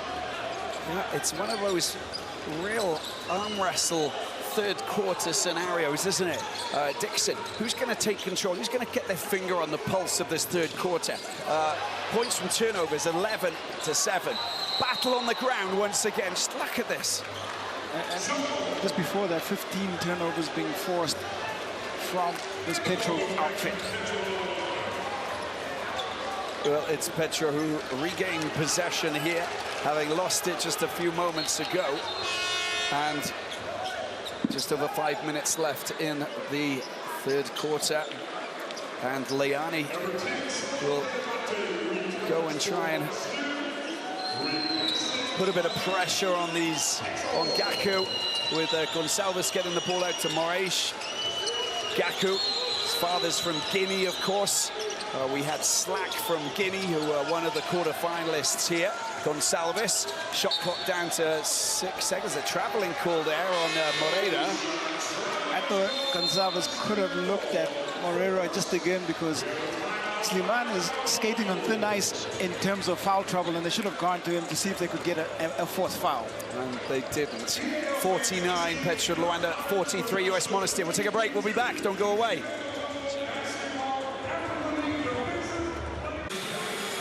Well, this mesmerizing showdown, the final of the BAL Season 2, pits together Petro de Luanda, US Monastir, and it's 49-63, third quarter. You can see how much time's left in this third quarter. And, well, tactics, it's all about tactics. And Usher knows about tactics because she goes and spies a lot. She was spying again, Q. Usher, what did you pick up? Just don't tell anybody apart from us, okay? Well, I'm not giving you any tactics today or just right now. And I'll just tell you what Solo Diabate just told his US Monastir players and teammates. He said, guys, we're just down 6. There's a lot of playing time here. And you have to believe the Ivorian man. He knows a thing or two about winning a BAL final. He won last year with Zamalek. Yeah, absolutely. And he played with the Côte d'Ivoire, and he battled out and played some big clashes against major teams. This is Dixon, who just drops it up. It's a lovely look to the left there, Q, just to decoy his maneuver, and then he obviously goes for the points. It's a 4-point game now. Fantastic high-pressure finish, and they are now back within 4. So tight, Dundao, Moreira, Petro de Luanda losing possession here. It's been picked up by Marnawi. Marnawi missed the first game, but missed the quarterfinals, came back into the semi-finals. He sees the gap open up, and honestly, they're looking around, the Petro players, saying, what was going on there? We should have really defended that. Who was meant to go and defend it? That was a great read. Dundao and the Petro players just caught on their heels. Marnawi made the read, went right into the paint, got the 2, and what he's also done is given this US Monastir team some momentum. They are back within 2 points and setting us up for a thrilling final 13 minutes. Oh, it's going to be absolutely fantastic. You know, this is far from a done deal, of course, but when you actually look at Coach Jose Neto, he's obviously working his magic and winning trophies already this season, you know, winning the Angolan League. But he's also started to move on up and win trophies in silverware since he's been there, since last year, of course, and trying to catch up and reel in Vladimiro Romero. 18 trophies for the Angolan Giants between 1989 and 99. So he's got a long way to go. There's a lot of, you know, there's a lot of wins to get himself there, but he's only been there for 2 seasons. That's some fantastic insights, and it just shows you the pedigree of the clubs that we have in front of us. 2 of the most decorated sporting clubs on the continent, arguably, and 2 of the best basketball clubs that we have to showcase here. Talking of Jose Neto, Usher, were you with the Petro team? Yes, absolutely. Just trying to listen into the 2022 BAL Coach of the Year, Jose Neto, saying that they need to see how to drive into the basket, get some fouls, but get some work done, and, you know, increase that lead on the scoreboard. They're being very physical, aren't they, US Monastir, and just using up time, of course, and not allowing them to make the pass or to get the shot in. But when you've got that man who gets his hands on the ball, anything is possible. And Salvis with a big 3-pointer. He has ice in his veins right now. That was a big-time shot. Just created a little bit of separation, and he is knocking down jumpers at a high percentage. And who is matching him but Manawi this time? And he pushes his tally up to 5 points. Back and forth we go. With 3 minutes left on the clock in the third. Johnny Petro comes back on. 3 fouls to his name. Into the hands of that man, Gerson Domingos, and the battle and the tussle, and they lose possession. US Monastir winning small battles now, and they'll like that. Manawi has provided just a little bit of an offensive injection. He's also who brought some energy to the floor, and you can just see him. He's excited. His body language is positive, and it's having a positive effect on his teammates. And the big news is Johnny Pedro on 4 fouls, of course, and you can see that Yannick Moreira is just trying to get himself on, but he's not coming on just yet. They're taking a risk and keeping Johnny Pedro on the floor for the moment. Sliman. Leani, it's a 2-point game. There's a traveling call on Leani. Frustration for the player, the second highest scorer in this US Monastir team. Crucial possessions, every one of them count, and we talk about time pressure starting to have a factor. There's still a lot of game time left, but players will be aware of the value of each of these possessions. Gonçalves takes him to 19. Yeah, there is a change, of course, and there is Gonçalves. Big performance for him tonight. And Johnny Pedro making way for Yannick Moreira. Oh, he's just nearly got his hands on that. Gayaza, and it's US Monastir take full advantage. It's a brilliant bit of a skullduggery taking place there by the boys from North Africa. He had a couple of big plays down the stretch against Zamalek, and here he is playing the same kind of role, Diabate. That's nicely done. He literally hit the ball in his pocket, didn't he, Gonçalves, for that one? Well protected, and that left hand is red hot. Dixon, 54-52, 2:11 left on the clock before we enter that 4th quarter. Dixon with a massive 3-pointer there. The triple on the scoreboard. We're all level. I think it was 2, in fact. 54 each. Gonçalves. Just inside, but still a big-time high-pressure shot from Dixon. That's a good drive coming in there, and the foul has been committed. Gayaza, he'll pick up his 1st foul. We've got a little bit of outside shooting and some exquisite play from Gonçalves, but this time going back to the man who's been pretty good inside the paint, Yannick Moreira. And he's going to go back to a place that he has struggled from, a free throw line. Just a little push-up with the right, and then finishing with that trusted left hand. Moreira with 11 points so far. He's one of the players on 3 fouls, of course, in this team, alongside that man, Gaku.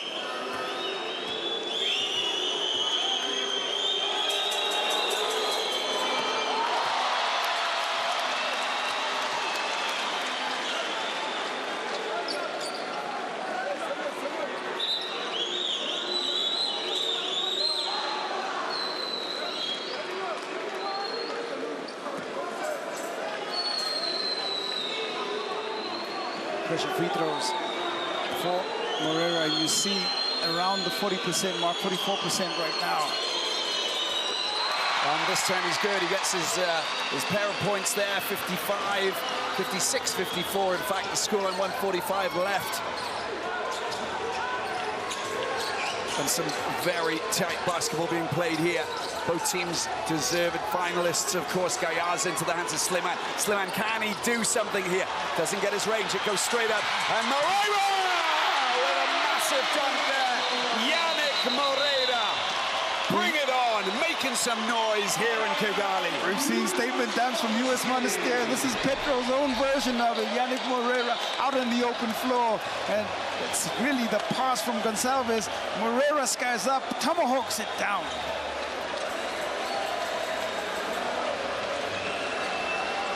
Crash it in, smash it in, make it yours. Pumped up, fired up, ready to rock. Petro de Luanda take a 4-point lead. And there is a timeout, of course, which will give these players a little moment to think about, prepare themselves for what's next. Because I've got no clue what's coming up, Q. I don't know where this is going to go. At the moment, it's tantalizingly close. Well, what we do know is that we're going to see some more fantastically tactical and spectacular basketball. And we have two of the best on the continent on display. And it should be a roller coaster ride. You said it in the interim, or in the intro, Robbie, we should prepare for some turbulence. Well, the turbulence is here.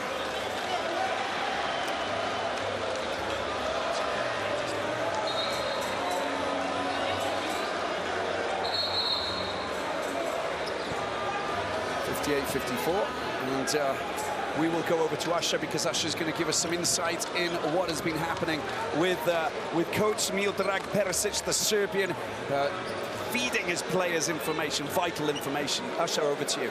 Well, Coach Perisic is just saying they need to attack the basket and someone cutting in from the baseline. Let's see if they can deliver on this possession.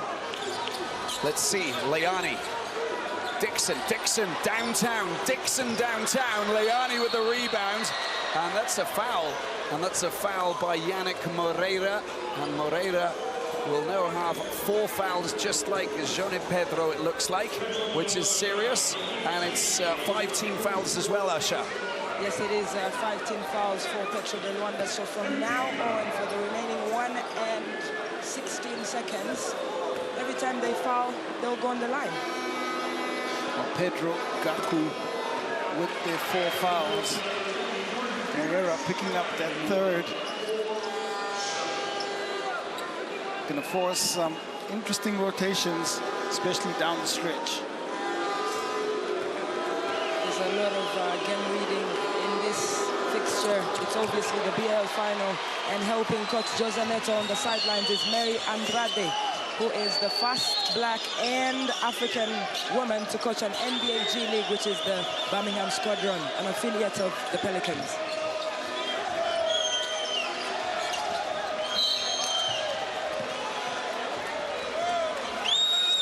There's Leani there, 58-55, and 1 minute to go in the 3rd quarter. And that's Gonçalves, who actually picks up his 2nd foul, 21 points in the bag. Sorry, Gonçalves going to the free throw line, I do apologize. I don't know what... I know that both teams on 5 team fouls, of course, Asha. This is really, really tight, isn't it? It is tight, but it's also something you pointed out earlier. This game has been physical, but in the 3rd quarter, both teams have stepped it up and playing good defense, but also making sure that it's not easy for the opponent to score.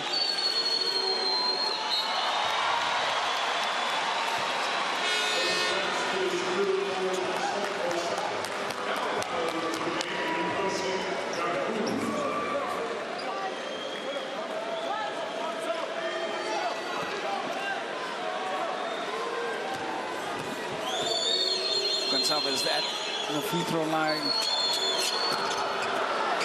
It's been 5 of 6 from downtown and misses a crucial free throw.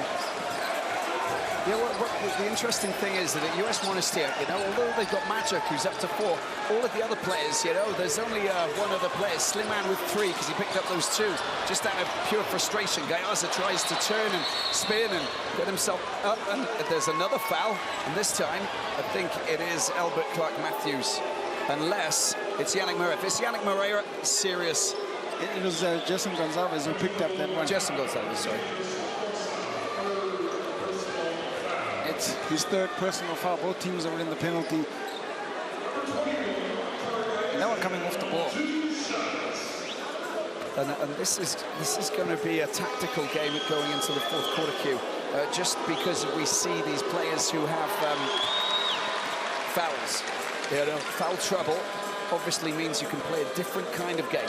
The physicality and the really hard defending will be a ploy that will be introduced, I imagine, going into the 4th quarter. And we might see defenders maybe selling the flop a little bit, trying to draw the call from the referee.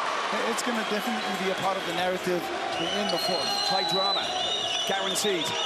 35 seconds to go.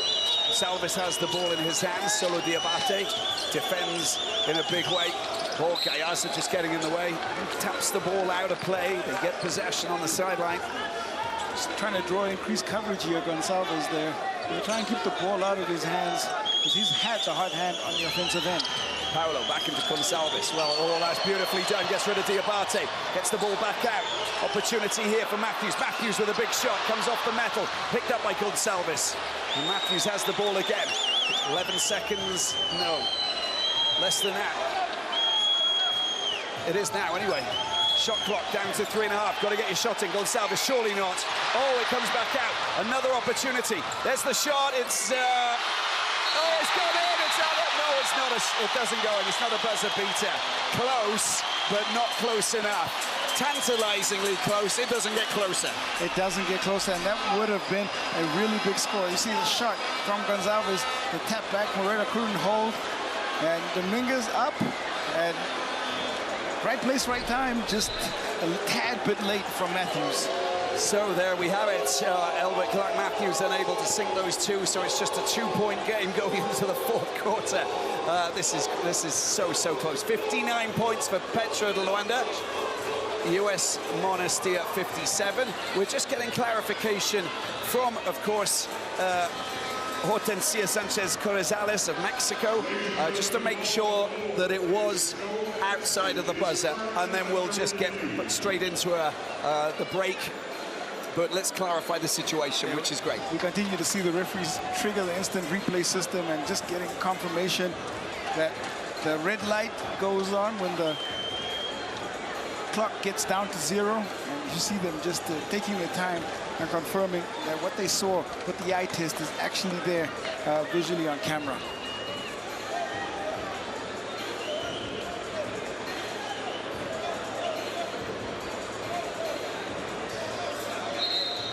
They're in agreement, and it is that call indeed from Hortensia Sanchez-Correzales. It is 59, Petro de Luanda, 57, US Monastir. We're going into a break. We'll be back in a moment for the final quarter here in Kigali of the BAL.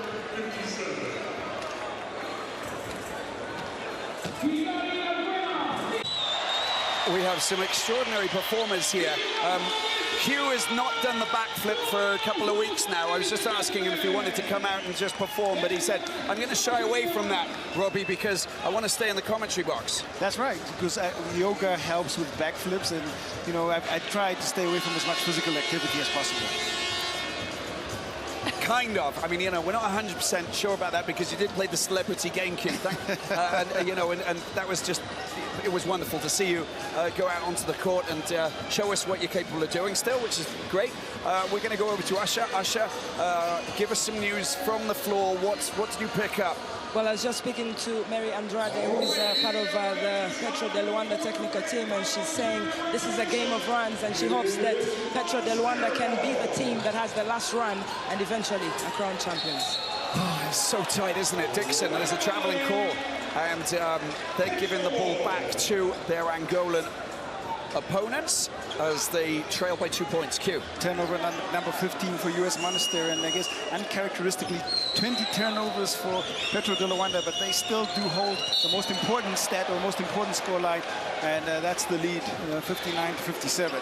You know, when Domingos just went into these into basketball royalty, they literally collected him. They helped him and preventing him from hurting himself. He's back up on his feet, no harm done. Dikembe Mutombo, etc. Look at it, they're all down there. Get the man back up, hold him back up. He's 100%. That is just brilliant. Great moment. Well, that's what it's all about. It's all about being together, uniting, and you know, for the right cause and protecting. And at the moment, protecting your basket, isn't it? Protecting protecting the boards, basically.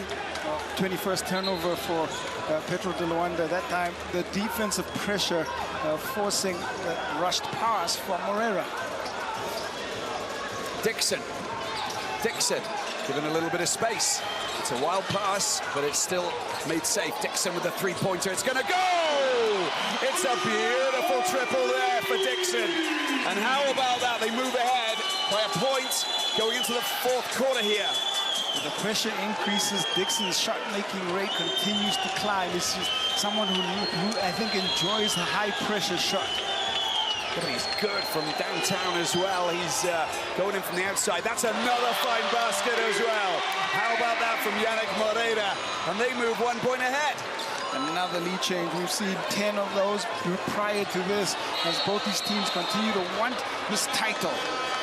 Now let's just have a look at this again. It's, I think that's Lionel Paulo. He just got in the way, but it's the charge, isn't it? It's actually the call on Leani is it goes against him, in fact, and he picks up his second. It's also a second team foul. And now into the game for Petro de Luanda, number 5. And a couple of change happening on the floor as Dindao comes back in. Domingos is going to go to the bench. 3 points, his contribution, and I'm sure we might see him again. It just depends on the state of the game. So much at stakes, and there's players. We've got 3 players in foul trouble, of course. Madjox early on. He picked up his 4th foul, so obviously not spending too much time. And he's just been named the Dikembe Mutombo 2022 Defensive Player of the Year. So a great accolade, but he's frustrated because he's not actually on the floor. He is not where he wants to be, but it is a great award, picking up that Defensive Player of the Year award, and it's well deserved for Atem Majok. Dixon. Petro lead by a point.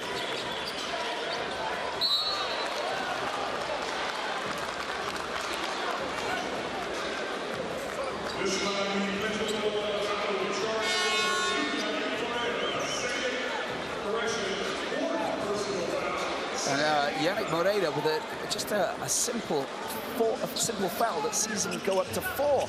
So there's another player on 4 fouls. That's 3 now in this Petro team.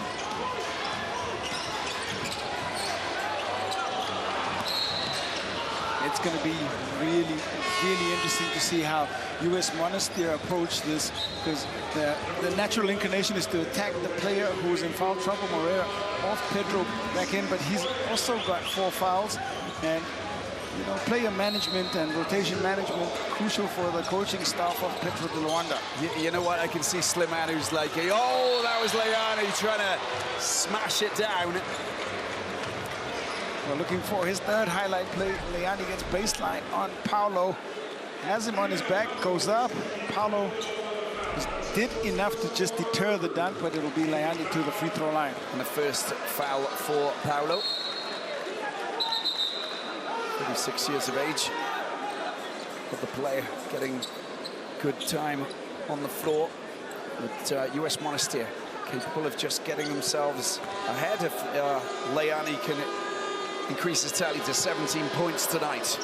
One of the 3 veterans and experienced and and well-acknowledged players on the Angolan team. Three Angolan basketball legends, Leonardo Paulo, Carlos Moraes, and Olympio Cipriano, and form the core of the leadership, and they love to steer the ship both on the bench and on the floor.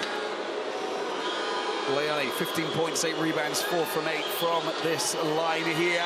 Can he make it 5 from 9? Yes, he can. Have a guess where we are, Q. With 8:21 left to go, we are tied. We're tied. We're tied. That's the 11th tie of this one. It's just incredible. We knew that it was going to be a tight tussle. You know, Zamalek, they lost the thread against, US Monastir lost the thread against Zamalek in last year's final. You can see that no one wants to lose the thread against each other tonight. This is a big battle between big teams from Africa. We're loving it. 13 foul now for US Monastir. Dundao. There's Moraes. Moraes got his range. Comes back off, and there's a foul. I think it's Paulo on Gayaza. An off-the-ball incident. I might be right there. I might be wrong. But I think it is. I think it's Johnny Pedro who is whistled, and that's going to be his 5th foul. He's going to have to take a walk. And you see him at the bottom of our screen to the left, just walking off the court, so he fouls out. Yeah, you're absolutely right. 5th foul, Johnny Pedro. Okay. First player to leave this final. Not just anybody either. Yannick Moreira is, of course, his cover player. We've also got Gaku, but we just saw Majok as well, who's still got some basketball to play tonight. Here he is, Diabate. Gets the ball out, Malanawi trying to get the ball out. Shot clock going down, but still plenty of time to get a shot in Gayaza. Diabate, they're around him really big time. There's the Ivorian, it's a air ball, and it goes out of play. And he's calling a bit of contact there, the Ivorian, but I don't think there was. A little bit of a smile, a little bit of a call, but nothing's going, I'm afraid. Well, maybe got away with one, Moraes, but it was still a great defensive possession for Petro. Picked up by Dundao. Dundao into the hands of Gonçalves. Gonçalves on 22 points. Up against Gayaza, gets the ball out wide to Paulo. Paulo, it's a travelling call on Paulo, and a giveaway possession, which is not the best scenario for them. 23rd turnover, and this one probably hurts a little bit more because of the state of the game. Stoic look on the face of Johnny Pedro on the bench. He's got to watch this one. Yeah, it's a difficult one, isn't it, when you're actually watching, you know, you're fouled out of the final and there's 7.5 minutes left to play. That's a lot of basketball, so much can happen. And he's not going to play a part of it. That's a long-range shot from Manawi, and it comes off the metal. Once again, let off the hook, otherwise Monastir would have moved ahead by 3. Here is that man, Moreira. It's a travelling, second successive travelling call going against Petro de Luanda. Surely, how many timeouts have they got left, Petro de Luanda? Because they might want to call one pretty soon. 6th turnover for Yannick Moreira. Sliman's on it. Sliman, 3 fouls and just 2 points tonight. That's just not his normal self, is it? Playing a different game, but really getting a bit too easily frustrated, maybe. That's a big pass there, and the layup's good from Gayaza in the paint. He is top-notch. Great execution on the offense, finding Gayaza in the right place, and he was at point-blank range, did the job required of him. Moraes, Paulo. Gets the ball out to Gonçalves, back to Paulo. Tries to get rid of his man. There he goes through the traffic. That is beautiful. That was poetry in motion. A stunning piece of play there. 2 players down, which is not looking good. Moreira and Sliman clashing during that tangled offensive move. Well, first of all, what a fantastic play by Paulo. You know, getting by one defender, attacking the rim hard, and has experience to go glass to get the finish. And I guess what happened in the aftermath is you see Moreira and Sliman get tied up, and both players looking for the foul call and getting tangled up.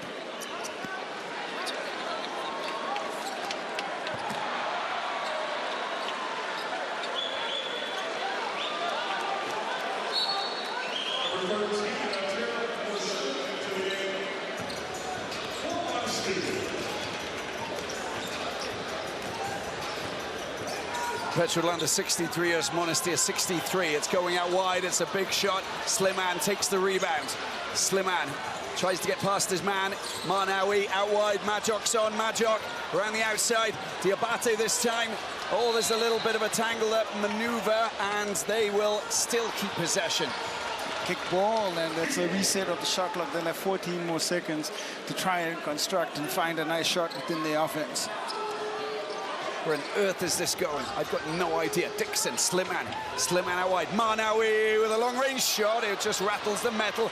Majok just tussles and hustles there with Paulo. Paulo wins the battle there as we see Dundao, the electric pace of that wonderful playmaker, but it's picked up by Solo Diabate. We're right up the other end now. Gayazel is Marnawi. Marnawi tries to drop it in, but the points won't count. Well, speeding down the floor was Diabate, and getting into his path, Lionel Paulo fell to ground kind of slowly. The referees made the call late, but it is a charge call. Diabate couldn't control momentum. Nice dish off, but they call the charge, and so it will be change of possession. Turnover number 17 for US Monastir. 14 fouls apiece, 63-63. We are tied. And it's that man Slimane who goes to the free throw line. It was a technical foul, in fact, for Jose Neto. That's the reason why we've got Slimane who's going up to the free throw line. And the team's best shooter, best free throw shooter, you'd expect Slimane to knock that down and give them just the lead, and he misses. And that just underlines, you know, how important it is for key players to make their mark in such a big game. Slimane just a little bit short of what he's capable of doing, of course, on a normal basis, as Gonçalves with a beautiful layup. That's a big score for the Angolan giant, producing the goods. Fantastic footwork, fantastic finish. Gonçalves, 24 now. 5 minutes remaining in this final. It's been given to Majok. He will do that all day, every day if he can. Leani loves that little moment there from the Giants. It really was a quality pass to find Majok in position. And the drop-off from Dixon. Majok catches, goes straight up, it's straight in. Dundao. Moraes. Keeping it away from those fierce defenders. Oh, he tries to go through, and there's a foul at Marnawi, I believe, who got in his way. He was keeping him in close check, wasn't he? He had him in a pretty good position defensively, forced the spin into 3 defenders, and bundled to the ground, draws the foul, and that's 15th foul, and we'll send Carlos Moraes to the free throw line. We're going to take a break. 65 points apiece. We're all tied. Petro de Luanda, US Monastir. What happens? We'll have to wait and see. We'll be back in a moment. We are joining Carlos Moraes, who goes to the free throw line with 4 minutes and 36 seconds left in the 4th quarter. It's the BAL finals. This is where we will find one team who will be crowned Kings of Africa and one team who will just finish off as second place. Well, the second place team, of course, after such a long competition. 38th game. 38 games, and it comes down to the final 4 minutes, and it's going to be about possession by possession. And let's go across to Usher and get her thoughts on this scenario. I mean, how's your heart pressure, Usher? That's an interesting question.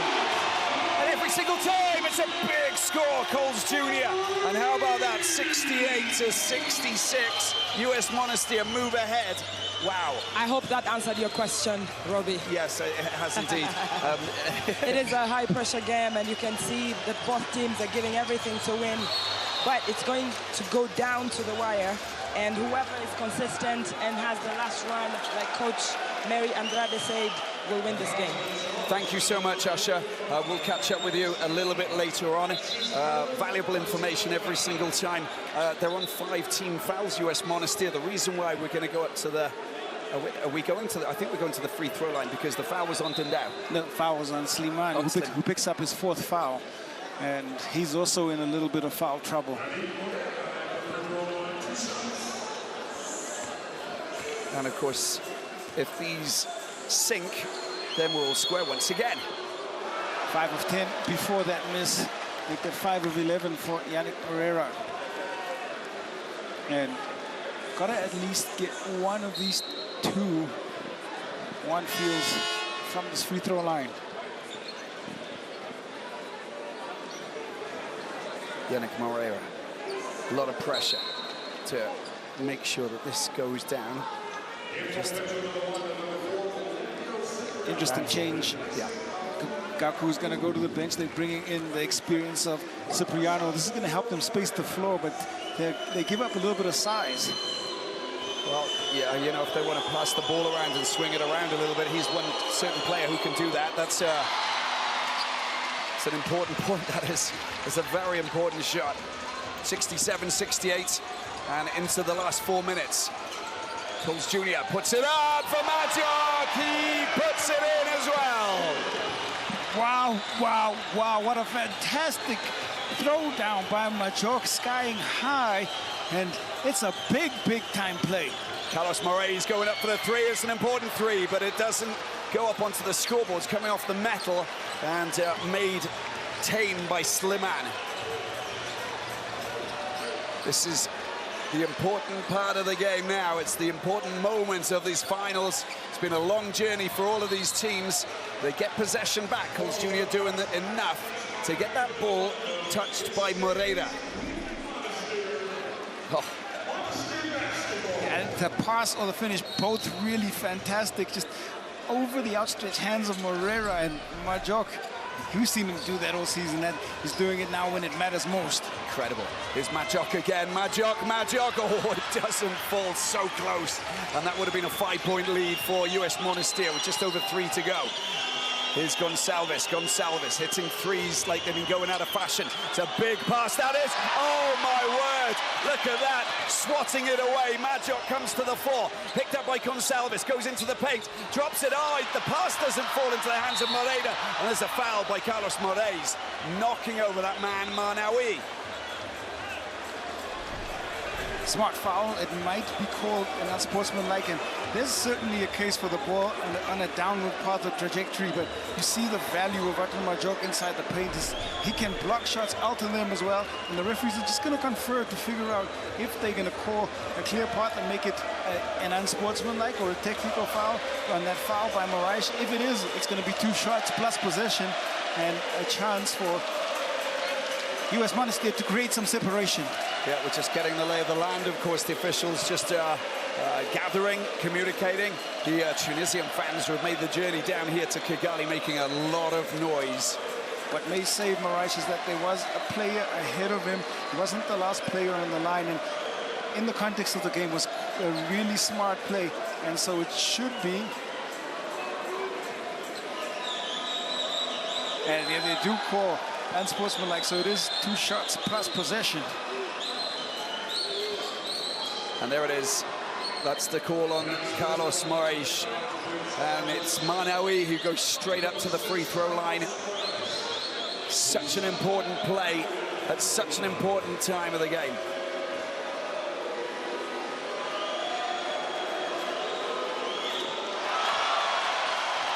The first drops in.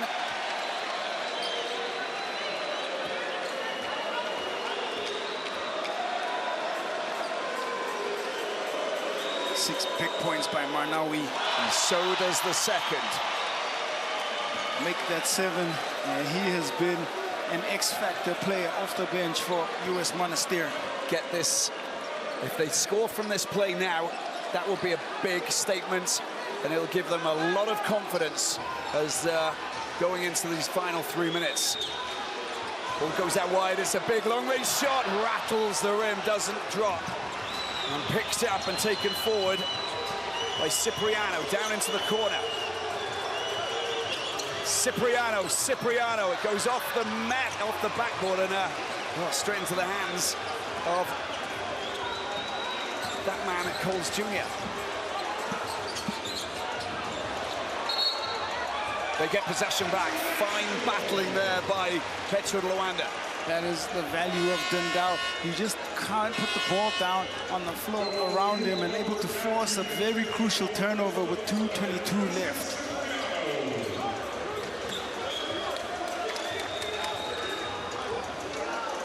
He can go either way. That was so tight, so tight. You know, I'm looking around, you know, I'm popping my head up like a meerkat just to try to read the situation, read, you know, the reactions from the coaches and the players and how they're trying to work out what they're going to do for the final 2 minutes 22. It is tantalizingly close here. Majok 4 fouls. Sliman 4 fouls. Gaku 4 and Moreira 4 as well. Gonçalves. Salvis. The ball into the hands of Moreira. Moreira. Oh, he's just lost the ball. Manawi gets a hold of it. Manawi! And Majok comes across and he flies down. And again, you can see what's going on here. The aggressive offensive play there by US Monastir. And it's the 5th team foul, first of all, and the 4th for Carlos Moraes. Again, it's the play of that man Marnawi getting down the floor and forces the block to come across, and Carlos Moraes had to challenge, had to make sure that he doesn't get the easy score, but he's forced to pick up his 4th foul. And Petro, of course, calling a timeout, logically, Q, because they need to have a game plan for these last couple of minutes. You know, it's still a game that anybody can win, but it depends how you manage these crucial moments. Well, and what they do need now is a score, and they're going to have to try and see what happens with Marnawi at the free throw line. He was pretty consistent the last time down. Looks like he's unaffected by the pressure of the moment. If he makes both, they have even more separation. Do they go for a 2? Do they go for a 3? But they've got to find something within the flow of their offense. And with the personnel that they have and the foul trouble, there's just so much happening. And of course, you've got to look at Petro de Luanda now because they're 5 points behind. They know that both the US Monastir have got 5 team fouls, so we will go to the free throw line. They can stop this game, you know, with those moments and try and draw the fouls so that they can go to the free throw line as well. But it's all about possession. Dixon is the man, 70% field goal percentage, and just look at that for Italy. He's been outstanding. He's put in a fantastic performance here tonight with 21 points, and just his vision and his confidence on the floor tonight has been, well, just top draw. He also knows when to pick his moments and can come up with the big shots when needed and necessary. And he has been a good pickup, a great pickup for US Monastir, and he's going to factor in them advancing and getting here in this position in the championship game and throughout the season. Went to University of Missouri, and an American, of course, but he's also played in Georgia. They offered him Georgian citizenship. 2015 Lithuanian League All-Star. In Lithuania, you've got some big shooters from the outside coming from Lithuania. Marnawi, 8 points. 3 from 3. 4 from 4. Now, Dundao in possession. 2 minutes here. It's the finals of the BAL Season 2. The 38th game. We've been to Dakar, we've been to Cairo, and that's going to be a foul. Marnawi picking up his 3rd foul, I think. Moraes really wanted that one to fall. He was looking for the 3-point play, and it just rattled in and out. But what he did do is get a chance to go to the free throw line. And again, it's the ability to stop the game clock and try and make inroads into the lead. They can get it back within 5. They've got to apply some pressure on the defensive end.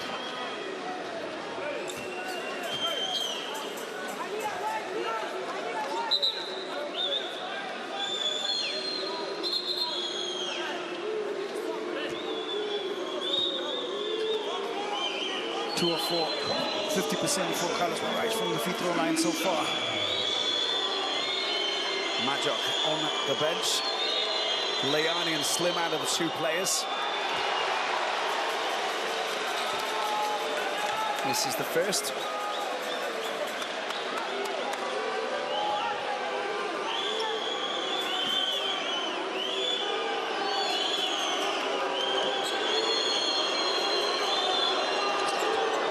Second is good.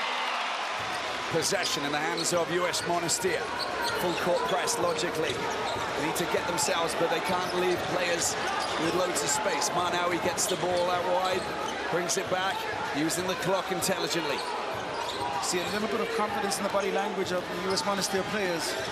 Well, especially when they produce drives like that. Marnawi unable to sink it, but it was really well done. Comes out wide, and there he is going around the outside. That's a beautiful score, draws the foul as well.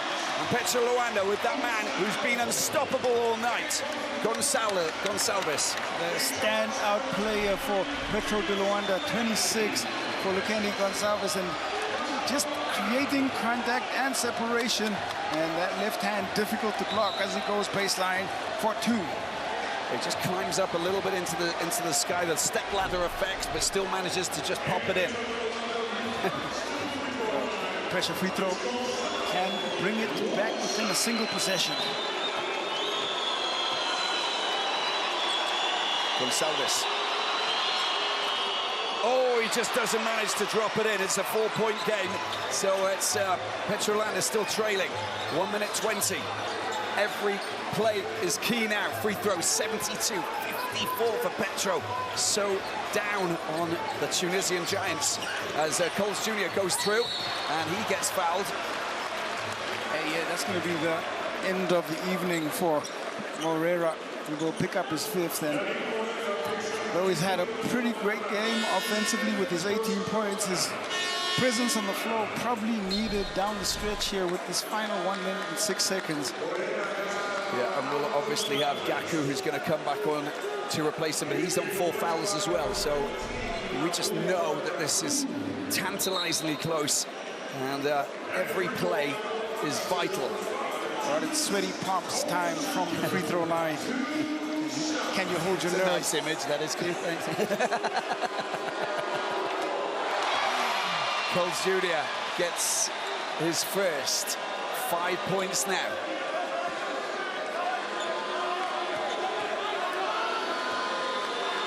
Check for the rebound. Oh, the second's good as well. Coles Jr. as cool as you like. Picked up by Gonçalves. Just over a minute remaining here in this final. Gonçalves gets, oh, he doesn't manage to sink the two, but he does draw the foul. And Coles Jr. is the player who's frustrated because he knows that, well, he's been caught out for that. And that will give him the chance to get 2 points. Quick transition play, and of course, not many seconds taken away. Ideal, would have wanted the finish from close range like that through the contact, but now again, pressure free throws, and 54% uncharacteristic of Petro from the free throw line. We'll see what happens. The first one knocked down by Gonçalves. I suppose if you want someone who's getting up onto that line, it's going to be that man there, Gonçalves. An outstanding player whose tally is just improving with every play. 27 points, 2 from 4, free throw line, 3 from 5. It's a 4-point game. Again, Marnawi, Slimane in the middle, out wide, picked up by Coles Jr., slowing it down. Need to put a bit of pressure on him. Time is of the essence. And the Tunisian fans loving this at the moment. Coles Jr., shot clock down to 3. Where's he going to go? It doesn't go. It's been picked up. Slimane! How about that? He saw that coming, and he raced in to make sure that that was going to go straight inside of the basket. Hasn't had the best offensive game, but comes up with the big play. Captain Slimane just on the follow from the miss, chased it down, put the ball on the floor, got up. Big 2 points for Radwan Slimane. Big 2 points for US Monastir. And I think that is going to be a tie. Look at Majok. He is just jumping with joy. He can't wait. So fired up for this final, of course. So eager to get that title of being the King of Africa, and it's Kings of Africa, and that's exactly where they are at the moment. They've got a 6-point lead, 28.5 seconds. Honestly, the next play is going to be the key of the game. They've got to go quickly. They've got to get a score, whether they get it on a contest and a foul and then one or from the perimeter. They've got to get something out of this possession. And it's the only way that you can see them staying in. And then free throw line is probably going to be a factor. They're going to come and foul quickly, can't allow the play to develop at all. This situation is, you know, where's the ball going? Who's going to take this ball? You know, if I was, it's Petro de Luanda who had possession, right? It is Petro de Luanda possession. That's right. So that they get their hands on the ball. Who's going to get that ball?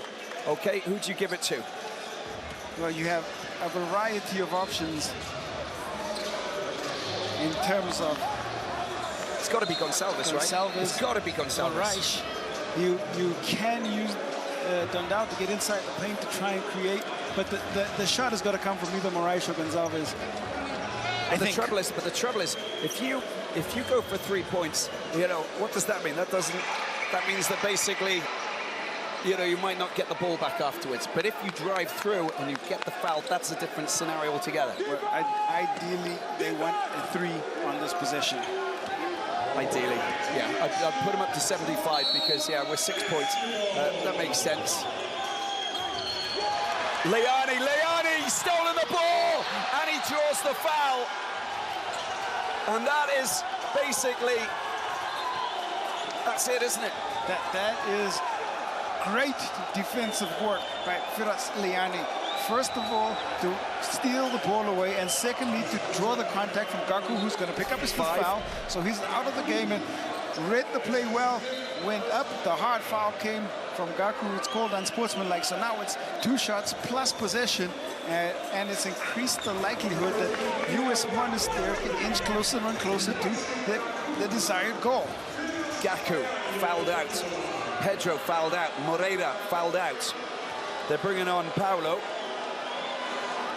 with Leani up to the line and dropping in what is one of potentially 2 points that will usher them in the right direction, a little step closer. I would say a big step closer, right? Well, up to 3 possessions, and with this limited time. Well, it's that time of the year, isn't it, for them? Dixon, he's literally overcome with emotion. Well, of course he is. You know, I think that, you know, they're already kind of celebrating, but not yet. We've got 24 seconds left. Leani need to get possession. Petro de Luanda. Leani breaks loose, and he obviously produces the goods. This is extraordinary, but I think the whistle, well, are the points going to count? It looks like they are. Of course they are.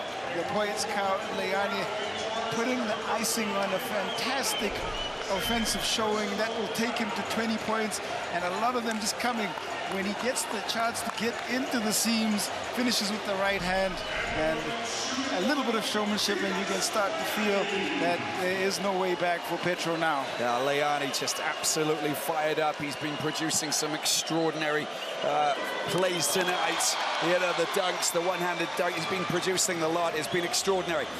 Here we go, into the last 15 seconds. Gonçalves for a 3-pointer. Oh, it just doesn't fall, and it's made safe by Leani. And there you go. They know that it's over and it's done and dusted. Last few seconds, and it is all about the Tunisian Titans of US Monastir, who are the kings of Africa. They win season 2 of the Basketball Africa League, and look at that. They dug deep in the last few minutes and got themselves ahead, pushed themselves ahead, believed that they could do it, shifted mountains, moved the Angolan giants, and got themselves the victory here. And coming back from losing against Zamalek last season, it's the first ever victory, and they totally deserve it because they fought valiantly to get themselves where they are today. 72-83, the final score. And an incredible performance from the Tunisians. What a great storyline. And Firas Leani, Rob, you spoke about it earlier, you know, talking about last year in the final when he only played 4 minutes and believed that he would be the difference when he's on the floor. Well, he's backed himself. 21 points to tie alongside Dixon, who also had 21. And you see what it means to the veteran Slimane, and see what it means to Coach Jose Neto. And, you know, credit to US Monastir coming all the way here and picking up a win after being losing finalists last year. Yeah, no, absolutely. And, you know, just seeing that, of course, Slimane with Jose Neto, they've always got something to say, haven't they? And, you know, Slimane, at 41 years of age, becomes a winner of the BAL with US Monastir. But there's also something, that's the final score, Petro de Luanda 72, US Monastir 83. But let's have a look at one player who is a two-time winner of the BAL. His name is Solo Diabate, and we'll see him celebrating in a minute. From the Côte d'Ivoire, the only player ever to have won that accolade, or to have achieved that accolade. That is extraordinary in itself. One was Zamalek last year, winning this year with US Monastir. And extraordinary scenes here, because this is a celebration of African basketball, of African sport. But the level of that game, Q, it was just above all incredible. It was ebbing and flowing, and back and forth we went. We saw lead changes, we saw ties, we saw different players coming to the fore. Gonsalves, 28 points, could not help his team advance. Foul trouble came into it. 3 Petro de Luanda players fouling out, and eventually US Monastir, they are 2022 Basketball Africa League champions, and they'll be taking the trophy home. There's a wonderful image there. Sorry, not the Johnny Pedro, of course, but just previous to that, we saw Slimane and Mike Dixon there just hugging. They're literally in tears. I mean, it's an emotional roller coaster ride. You imagine how far they've come to get where they are today. This is what it's all about. And there you go. That's just brilliant, isn't it? And I tip my hat to that man there, because, to be honest with you, at 41, extraordinary. He's just, he showed up once again, hasn't he? He definitely showed up, and you know, it's sport, the nature of sport. Last year there were tears for US Monastir. This year it's tears of joy, and you know, it's sticking with the journey and just coming all the way here, getting yourself back into the final, and this time by being able to just take the extra step and actually become African champions in the Basketball Africa League. Miodrag Perisic, the Serbian, second stint, of course, at the helm of US Monastir, and the 49-year-old, well, he gets himself this fine accolade of being the coach who led a team to BAL League success. That is incredible. African champions, that is just no mean feat. It's a brilliant achievement, and he's worked hard, he knows the players, and to add on to the 6 national titles that they've got, US Monastir and 3 Tunisian Cups, they've now got 1 BAL Champions Trophy to go with it, and that in itself will be proudly put at the front of the trophy cabinet. So when history looks back now, it will be etched in there forever, and this performance by both Dixon and Firas Leani written into the annals of African basketball history and written into the annals of the Basketball Africa League. They'll be celebrating, they'll receive their trophy in a minute, but you can see the champions, there they are, they're all there, big smiles. Now that the work's done, you can, you know, there's a sigh of relief, but also, you know, the adrenaline of success. You know, you've won trophies, Q. You know what it's like to go up onto a podium and say, you know, this is what we've achieved. You know, what are going through these players' minds at this moment? It's just trying to take the moment in and understand that the journey and all the preparation and all the hard work and all the fights and everything that you've prepared for has actually come together, and you have been crowned champions in one of the best competitions, or the premier competition. All the preparation, everything, all the years of play come together for the moment, and you can just feel the relief, and they are going to celebrate long into the evening, and they're going to take it all in where they can. For hosting us, now, congratulations to both teams for giving us an outstanding finals. But before we get into the trophies, it is my pleasure to welcome the Basketball League Africa President, Amadou Galofar. Thank you, Asher. Muraho Kigali. We will announce first the most valuable player for season 2 of the Basketball Africa League. From US Monastir, Michael Dixon. Please, Michael.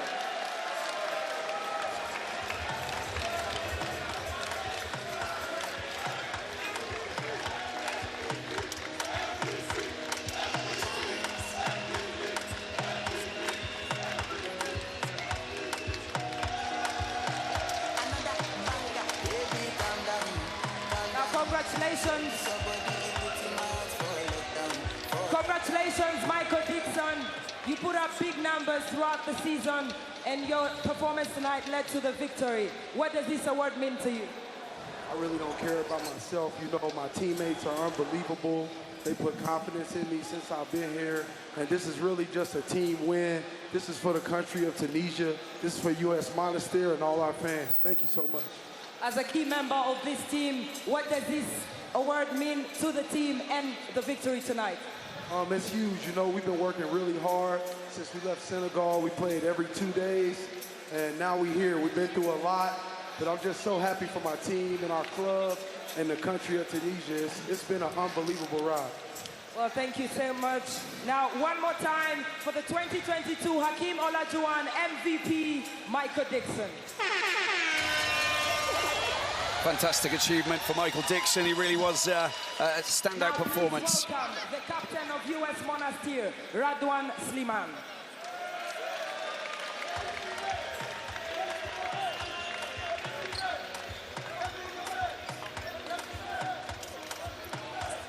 Now, Sliman, you've won 2 African titles on this same court.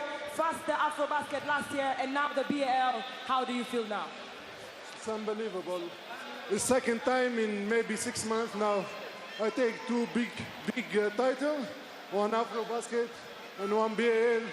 It's unbelievable. It's gonna be here in my memories all my life. I want to thank everybody, FIBA, the NBA, the BAL, Amadou, for this unbelievable organization.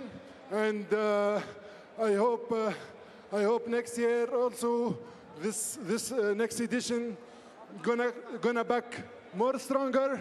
And I want to thank all my teammates, my coach, our president for all what they give us, and I'm very proud of them. And vive le basketball tunisien. At 41 years old, you're still playing strong. What is the significance of this victory back to the people of Monastir and Tunisia as a country? Always I said that age is just a number. Nothing is difficult. You must believe, you must come every day in the court, you must suffer, you must give everything, you must be a role model in your team to help your teammate and to help the new generation.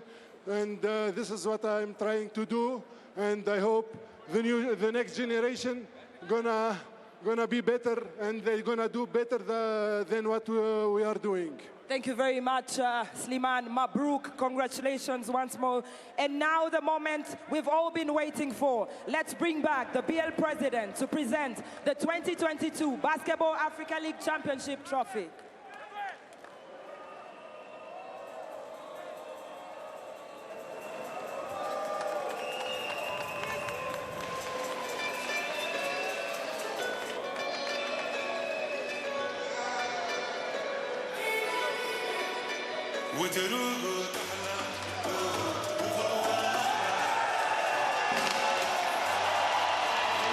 And there you have it, US Monastir, the BAL 2022 champions, conquering Africa after what has been a formidable campaign in this wonderful competition, season 2.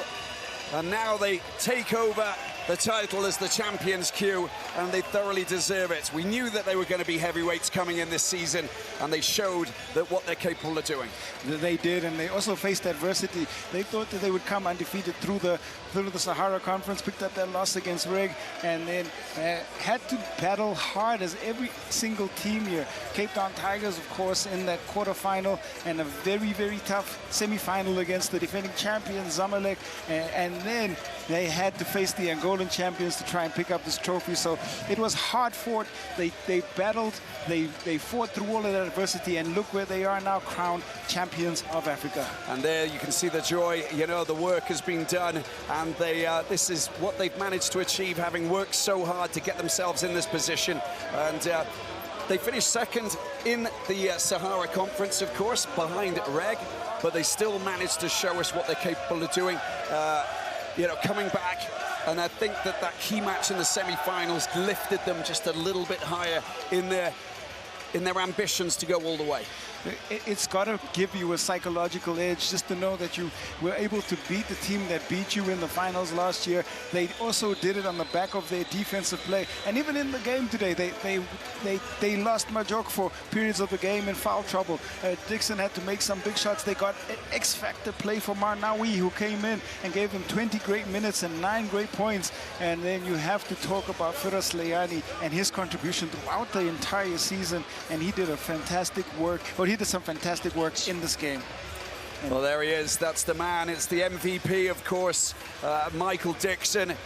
What he put into this performance and how he enabled US Monastir to get where they are today was just fantastic.